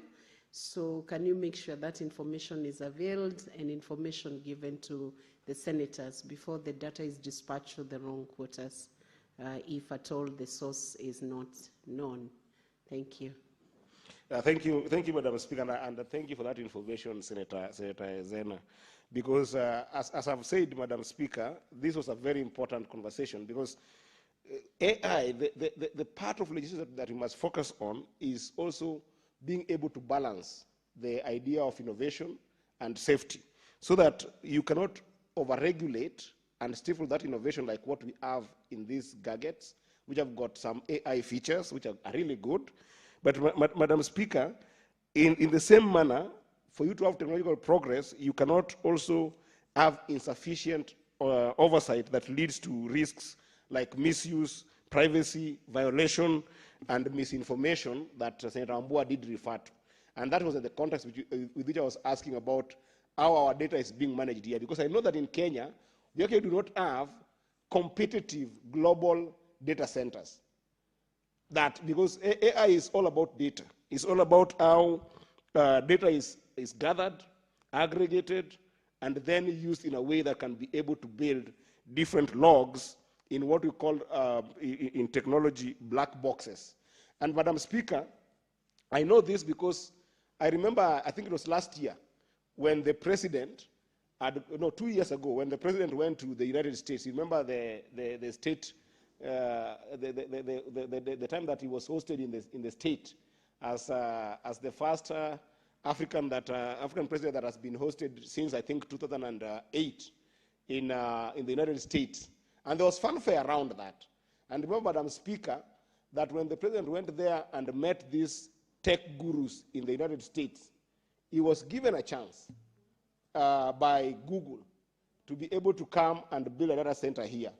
And when we got here, Madam Speaker, we did not have enough energy to even have data center, because we only have about 3,000 megawatts that we are producing currently. That data center alone wanted 1,000 megawatts. And that's why when you talk about technological advancement, you want to also look at facets of regulation that you want to put on other supporting basic technology. Like right now, I'm proud of the president talking about the creation of nuclear energy. Because with the nuclear energy, if it is created in this country, Madam Speaker, then we can have opportunity of producing about 10,000 megawatts in our country. With that 10,000 megawatts, then you can be able to guarantee building data centers that can be able to accommodate even as one company to start building AI, to start building data centers in our country. And this is critical, Madam Speaker, in terms of just cost of power that goes with this AI. Lastly, Madam Speaker, I wanted to talk very critically. Please, Senator Eddie Okech, I think you've been informed by very many senators today. Which is Senator good. Enoch Wabua would like to inform you. Thank you, Mr. Speaker. Can I agree. proceed. I accept, because he's the one who brought this.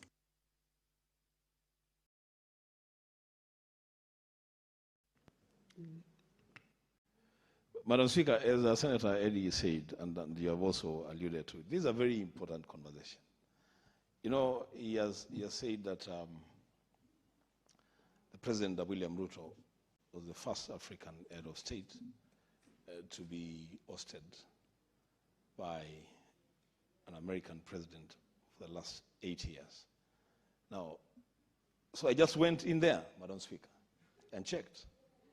And it tells me that President William Ruto of Kenya is recognized as the first African head of state to be accorded an official state visit to the United States in over 15 years. And that it was the first state visit by an African leader since 2008, when Ghanaian President John Kufuor was hosted by President George W. Bush. I thank you, Madam Speaker. Thank you. That's important information. You may proceed, Senator Eddie. You see where I should go to the next one. I think I'm just... Give Senator Eddie the mic, please.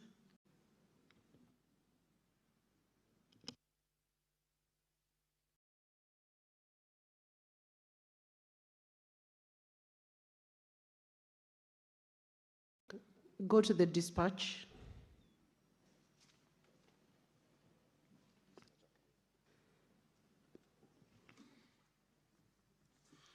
Madam Speaker, I appreciate that information from Senator Wambua, and I think we are consistent, because I said that it was given that unofficial state visit since 2008, and I think that was consistent.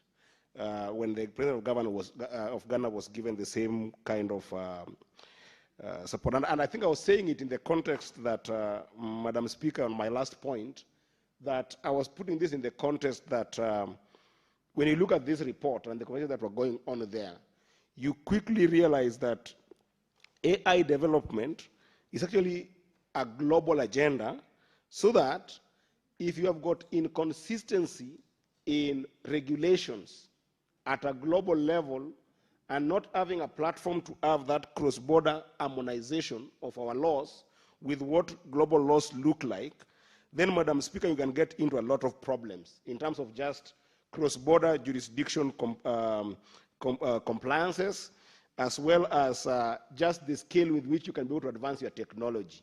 So it's important that for us to be able to look at how AI is being developed in our country from what the conversations that were there. And I hope, I really hope, that legislators will read that report, because there were some very good conversations there, Madam Speaker, that can be able to help us deal with our lack of capacity, just in terms of the regulatory frameworks.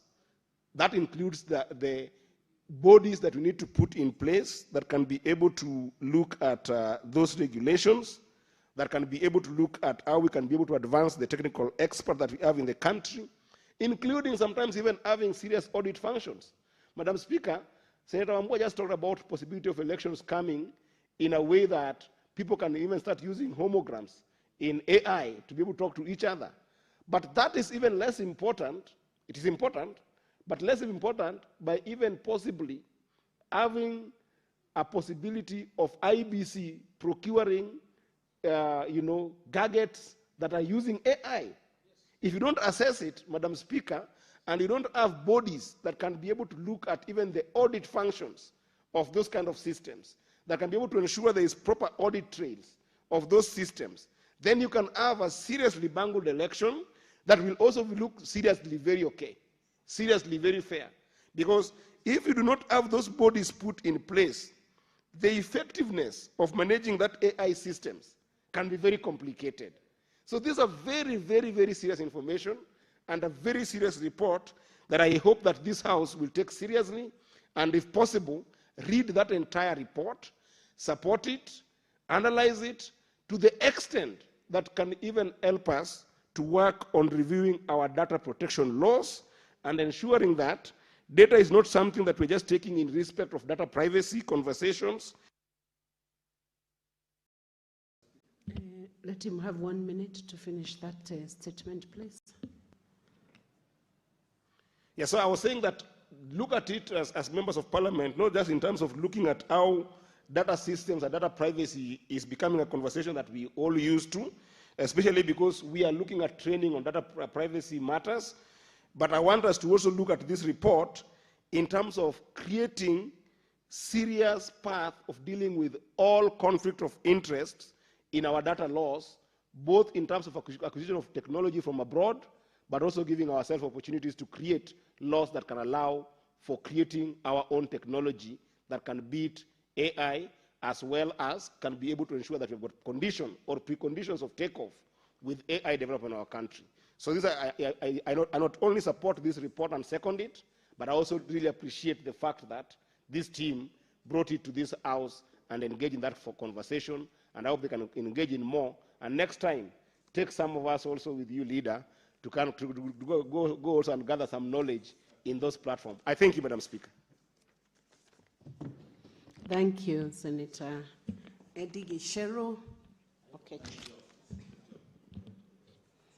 Honorable Senators, I propose the question that the Senate notes the report of the proceedings of the Artificial Intelligence AI Conference on the role of Parliament in shaping the future of responsible AI, held from 28th to 30th November 2025 in Kuala Lumpur, Malaysia, laid on the table of Senate on Tuesday, 24th February 2026.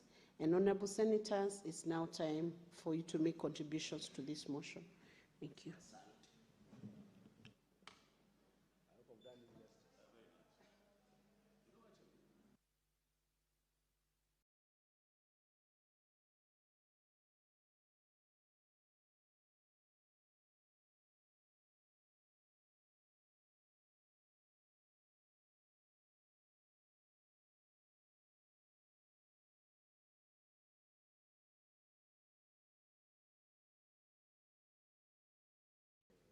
Senator Mungatana Danson Buya. I want to thank you, Madam Speaker, for giving me the opportunity to support this motion. Madam Speaker, first of all, I appreciate the comments made by my two former speakers who have taken the floor before me. Madam Speaker, I really am amazed at what is happening in the world and it is good for this knowledge to come to us. I didn't want to take too long because I'm looking at the time and maybe other members want to debate. But the one thing, Madam Speaker, that stands for us as members of the Senate is that we are supposed to be the defenders of our counties, the mouthpieces for our counties. And Madam Speaker, this is yet another opportunity for us to make sure that even as this technology is hitting Nairobi here, even as this technology is coming to other more established cities and counties, Madam Speaker, we should move this technology to our counties in the entire 47 counties across the country. Madam Speaker, I'm thinking if we are able to adapt this technology at the Senate and be able to process our legislation as fast as it is hoped this AI will do for us, how much better shall it be if, say, the same technology is adapted in the county of Tana River at the assembly level and many other counties. So, Madam Speaker, the real point I raise here as I support this motion is just to say that let us think of a way, as this technology is coming to the Senate, how we shall move this technology down to our county assemblies so that they will be as efficient as the Senate when we start applying this technology. So I would propose that there will be some working committee around, some thinking around this so that we can be proactive. When this technology lands here and it's being applied, it can equally move to our various county assemblies so that we keep up with the time and deliver on quality. With those few remarks, Madam Speaker, I beg to support. Thank you. Thank you, Senator Danson Mungatana. Senator Abbas Sheikh Mohammed.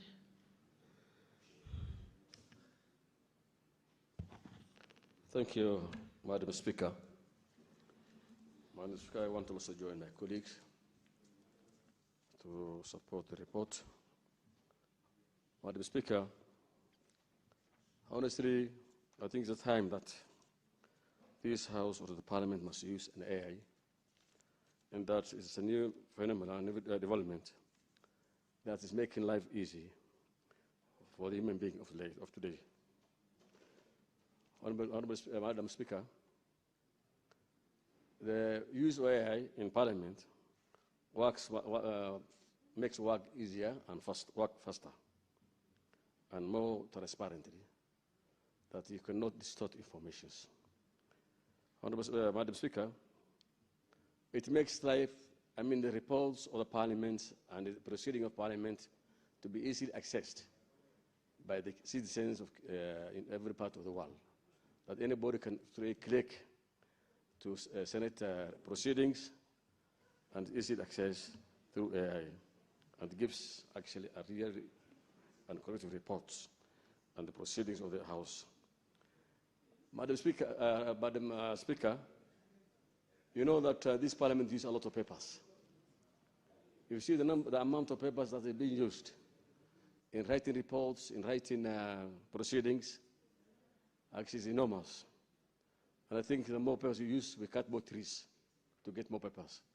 But the use of AI will manage at least to minimize the unnecessary papers that we're using in this House to write reports, proceedings, and minutes and all these things. And therefore, AI helps even to conserve the environment so that we don't cut more trees to get papers. Madam Speaker, instead of the public going to libraries to seek what Parliament is actually, the activities of Parliament and the reports of Parliament and the proceeding of Parliament, it makes it for the public easy to access through AI all our proceedings. And therefore, it advantages the public also, so they can be able to monitor whatever we are doing in this house. It's also easy to translate the debates for the public. You can use every language that you want to use. The shortest time possible, you'll be able to, at least, even if you want to, maybe I can use Somali, so at least I can be able to access the AI through AI to get the report. And therefore, AI in this house will make a lot of changes, especially, again, filing of documents. Could be you're required to file huge libraries and houses and rooms to file documents in this house or any other place in parliament. But with the use of AI, I think we'll just use, and it's a click, and you use less space and less papers and less storage. And what I think is, these reports that we are writing, these proceedings, engage the member of the staff, the secretariat so much. But by use of AI, I think life will be simple for our staff. That they will have shorter time and less workload to be writing so many documents. Speaker. Therefore, it also provides the people with disability who cannot be able to access Parliament, who cannot write all things, can easily access and get information through AI. Madam Speaker, my only worry is AI, I see people misusing it and distorting information. So could it be also disadvantage the procedure of this House? Madam Speaker, with those few remarks, I beg to support. Thank you, Senator Abbas. Maybe because there was a question on whether the data that has been collected for use in Senate from the senators is safe regarding the new system that has been installed and it's under use right now. Maybe I wish to bring to the attention of senators of communication from the Office of the Clerk that was dispatched on 10th February 2026 under reference SEN DLPS stroke CORR stroke 2026 stroke 02, and it was addressed to all the honorable senators. And let me just highlight three parts of that communication on the lawful basis of the data that is being collected from senators, that the processing is undertaken in accordance with the Data Protection Act 2019 and justified under performance of a public function vested in the Senate or senators' explicit consent where applicable, and on data storage and security, which I believe Senator Diokech should have been here to hear this, but I see Senator Hezena is here, so she will note and make sure that it's also brought to the attention of Senator Diokech. All biometric data will be encrypted both at rest and in transmission and stored on secure local servers within the Senate Information Communication Technology, ICT infrastructure. That's important. It's stored within the local servers and accessed only by authorized officers with role-based credentials and audit tracking. And on data retention, information will be retained only for the senator's term for as long as necessary for the above purpose and will then be permanently deleted. And finally, on data sharing, the data will not be shared outside the Senate or with third parties except one, with an approved technology provider under a binding data processing agreement, or two, when required by law or court order. I hope that serves the assurance that senators have asked in respect of the system for which I have personally given my biometrics just before I entered Senate today, and I believe many of you have also given your biometrics towards that effect. But for the full purport and content of that memo, the clerk can resupply it and even post it again on the Senate business page where senators can read the content of that communication. Thank you. Senator Wambua.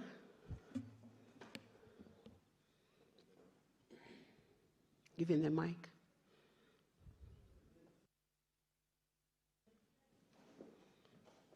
No, not yet, not yet. He's just intervening on the communication. Okay. Why are you so... Don't be very easily agitated in this age of AI. It might catch you on the wrong side of it. No, Madam Speaker, it's about that communication. I'm not replying yet. I'm here. Madam Speaker, this is a house of record. And being a house of record, then the understanding is that information that is captured of members here today shall be safely stored. 100 years from today, our great-grandchildren may want to know what exactly we said about AI today. So when you say that that information will be destroyed within the life of this parliament, then maybe we need to have more engagement on that issue. They will need for more engagement. This it's not about destroying information. It's about safe custody of the data collected today for use many, many years to come. I thank you, Madam Speaker. Thank you, Senator Wambua. That's a conversation that can be had at a different level. Then the communication would be done. So I will pend further discussion on that to a different platform. Meantime, I invite Senator Boni Halwale to make his contributions on this motion. Thank you, Madam Speaker. Madam Speaker, maybe just a small comment on the remark by Senator Wambua. The communication was not about what the Hansard keeps. It is what the Hansard keeps that your children and mine and grandchildren will want to revisit. She was talking about the biometric data. Once I leave Parliament, what should my biometric data be still doing here? So it is perfectly in order that a decision has been made that it be kept secure, and the moment we depart, it is a rest. That is my understanding. Having said that, I rise to support this motion very strongly. And Senator Wambua, I was listening to you very carefully. And if you look at the population in the House now, it is not because this matter is not important. It is because people are yet to come to terms with AI. In fact, you can see the hard debaters are the ones who are in the House at the moment. We should have time for this. What are you asking us, Wambua? You are asking us to adopt the resolutions, 1 up to 13, that you made in Kuala Lumpur. Mr. Speaker, it might look easy, but when you read... Boni, I would excuse others, but not you calling me Mr. Speaker. Can you adjust? Thank you. Address to me. Thank you, Madam Speaker. I did not even realize that that is a mistake I'd made. It happens from time to time. With all the respect, I cannot mistake you for a woman. You are a full-blooded woman from my point of view, and therefore I respect that. Madam Speaker, the 13 resolutions that have been arrived at in this conference, the fact that we took only 2 members of Parliament, one from the National Assembly and our brother here, Senator Wambua, is further evidence that even Parliament by itself doesn't understand the importance of AI. We needed a number of senators in this delegation and a number of members of the National Assembly. In fact, please inform me if the Speaker allows. Proceed and inform him he's accepted.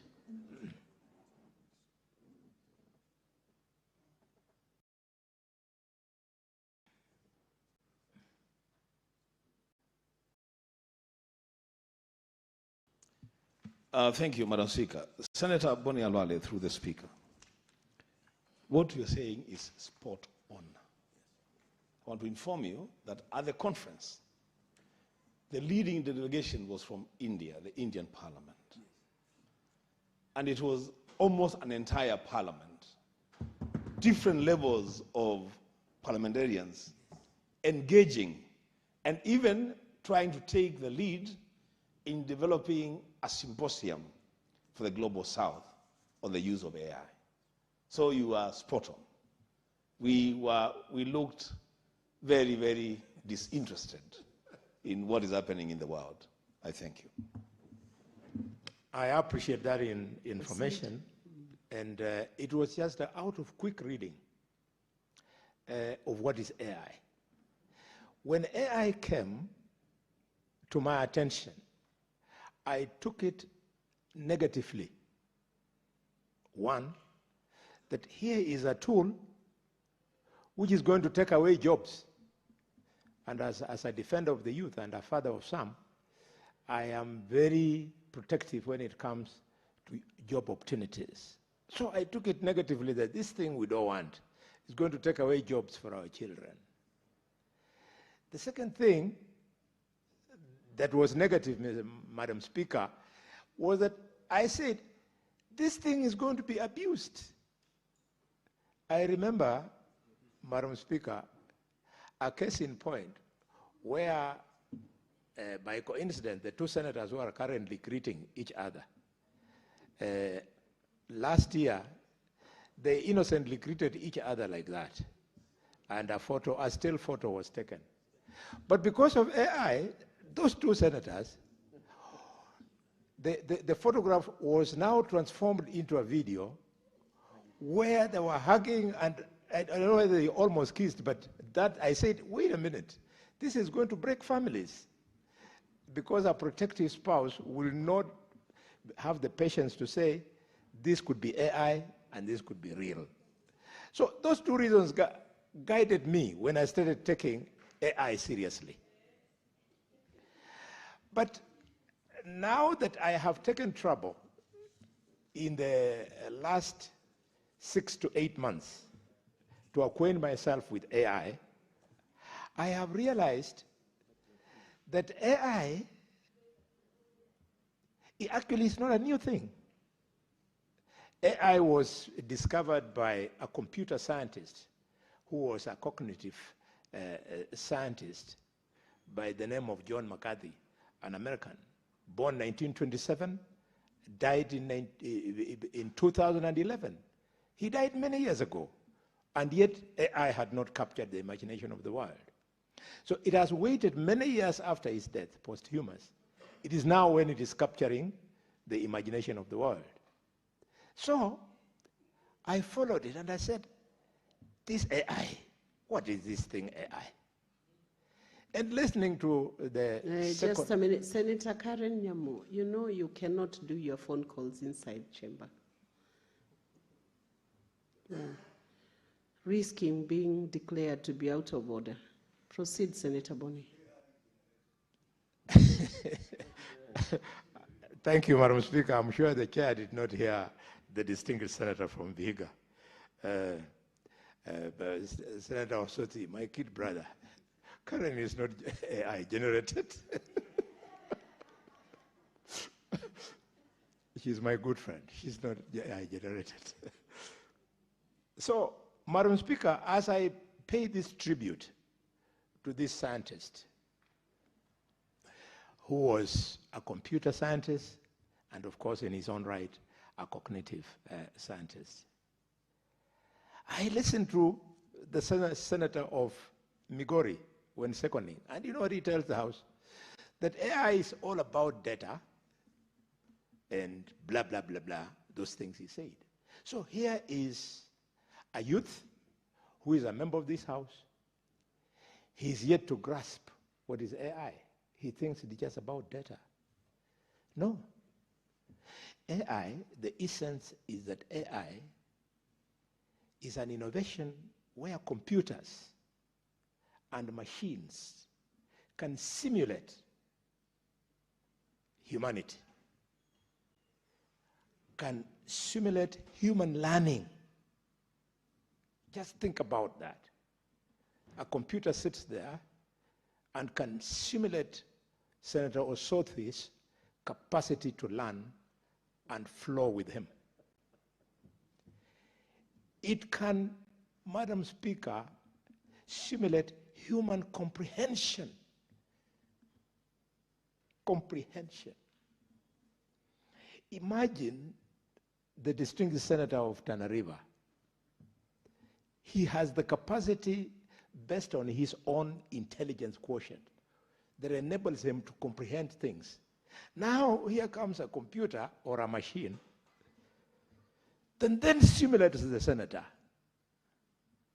What's more, it can simulate problem solving and decision making.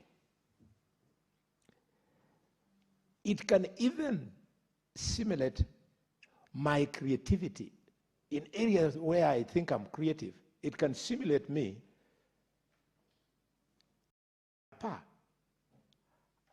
And what's more scaring is that AI can simulate human autonomy. By our very nature, the senator of Kisii, Senator Onyonga, is autonomous. And I cannot simulate him, but AI can. So we are walking into a space, I was saying these things just to make this point. We are walking into a space, Senator Wambua, over and above your resolutions. We should form a special committee, a joint parliamentary committee, to now think around AI. I see that we will need a computer scientist, and there are many now from the university, up to and including my son, who is also a computer scientist. He's a youth. He would be glad if you gave him a job.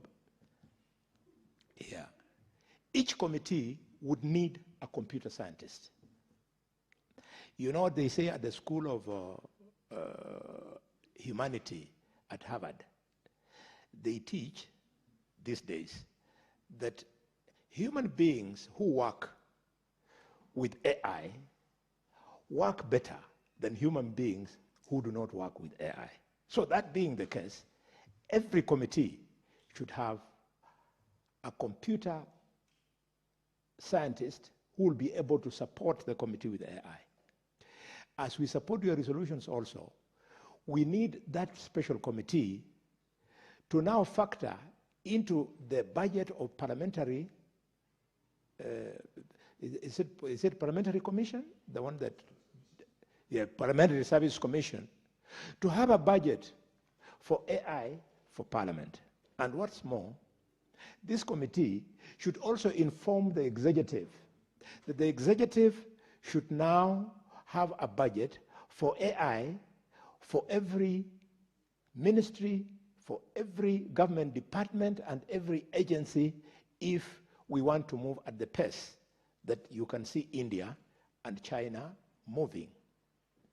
Madam Speaker, I say these things with a lot of respect because I know that in 1980, when just about everybody apart from Azina maybe was alive, who is in this room now,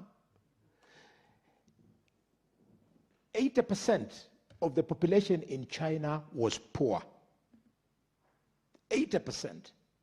Today, the poverty rate in China is 0.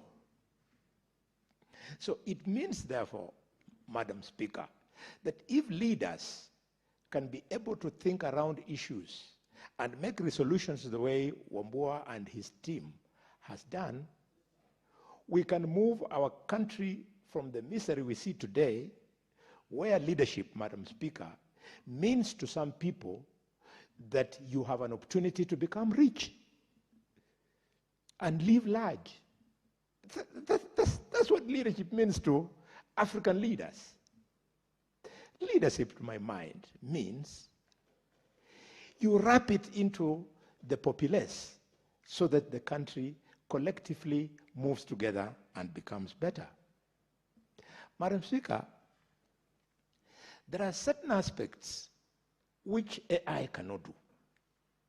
For example, AI cannot replace the nurse at Gertrude Hospital. Impossible. Whatever AI does, it can use anything, but they can't, because the decisions made by the nurse when you arrive with your child is based on emotional awareness beyond the training the nurse has received. Madam Speaker, AI cannot replace the nursery school teacher. The nursery school teacher can be able to look in the eyes of the child, probably 4 years old, 5 years old, 4 or 5 years old, and be able to know that that shift in the eyes of the child means that the child has peed on itself or it is going through some form of discomfort. AI cannot manage that. What is more, we have certain trades, mainly in the field of engineering, which AI cannot simulate. AI cannot simulate me, with just 2 minutes. AI cannot simulate a surgeon. Senator Boni, you have half a minute to just finish that sentence so we hear the thinking of I just other wanted to leaders. acknowledge that AI cannot simulate a surgeon, because a surgeon, when you open the patient, you go in, you start making decisions once the patient is bleeding to death. The moment you open a patient, you are starting to kill that patient. So you make decisions meant for you to solve the problem and come out with the disease out and the patient still alive. Thank you, Mr. Speaker. I overwhelmingly support this report. Thank you, Senator Boni, for those thoughts and contribution. You truly do have, your submissions have a good sync with the AI and the capacity of AI to simulate Senator Onyonka and its ability to become a Sunday school teacher or a nurse or nursery school teacher. Senator MATIANG'I can bring the women leaders' perspective to the subject of AI. Thank you, Madam Speaker. And I heard Boni calling, Senator Boni Halwale calling you Mr. Speaker. Finally, it is good to note that he can potentially see both genders being equally fit to be equal leaders.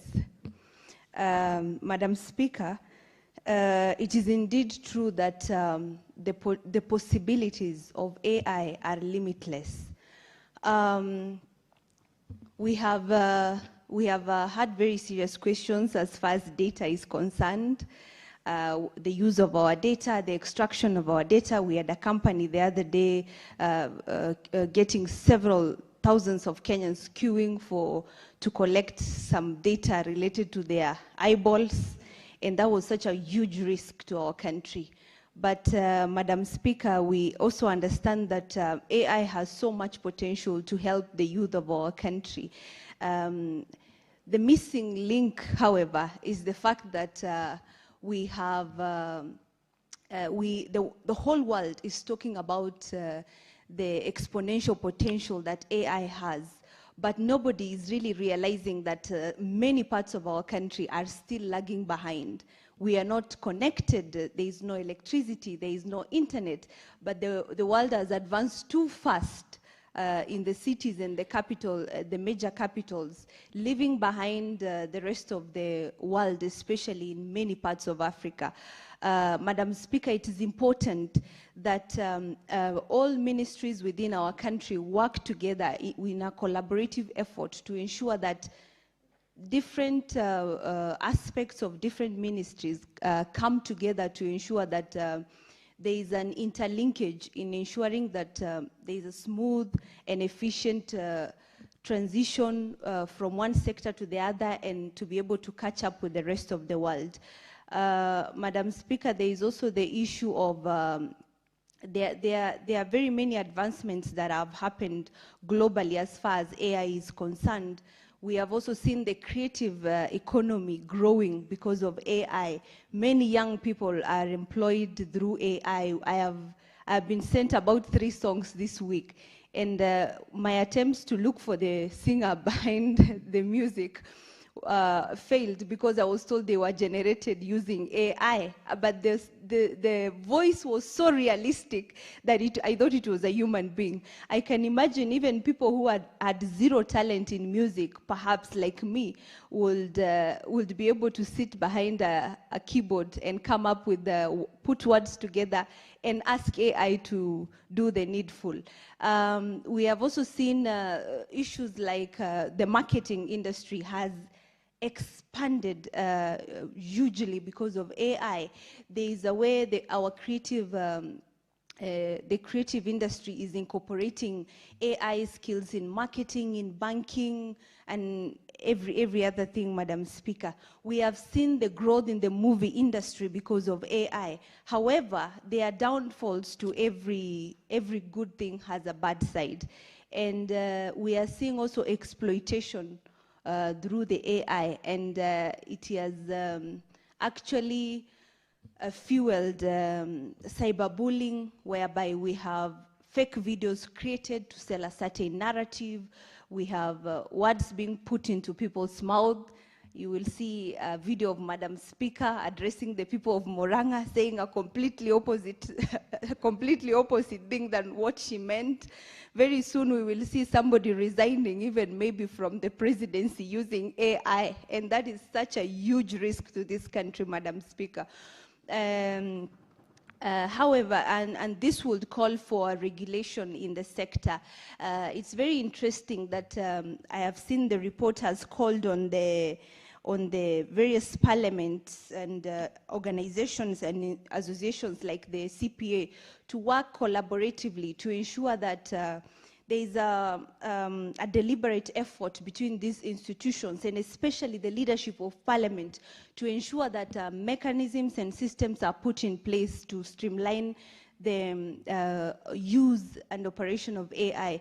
Madam Speaker, it's unfortunate to learn that there was a conference happening in Malaysia which bore this report, and none of us from the ICT committee had the privilege to attend, and neither did we also have information that this was happening.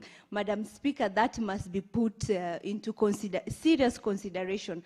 I also sit in the Commonwealth Parliamentary Association, and I can see from the list of the members who attended, none of them is a member of the CPA. I think this is why the report was categorically insisting that the leadership of Parliament needs to do more as far as streamlining and inclusion and mainstreaming of the AI is concerned.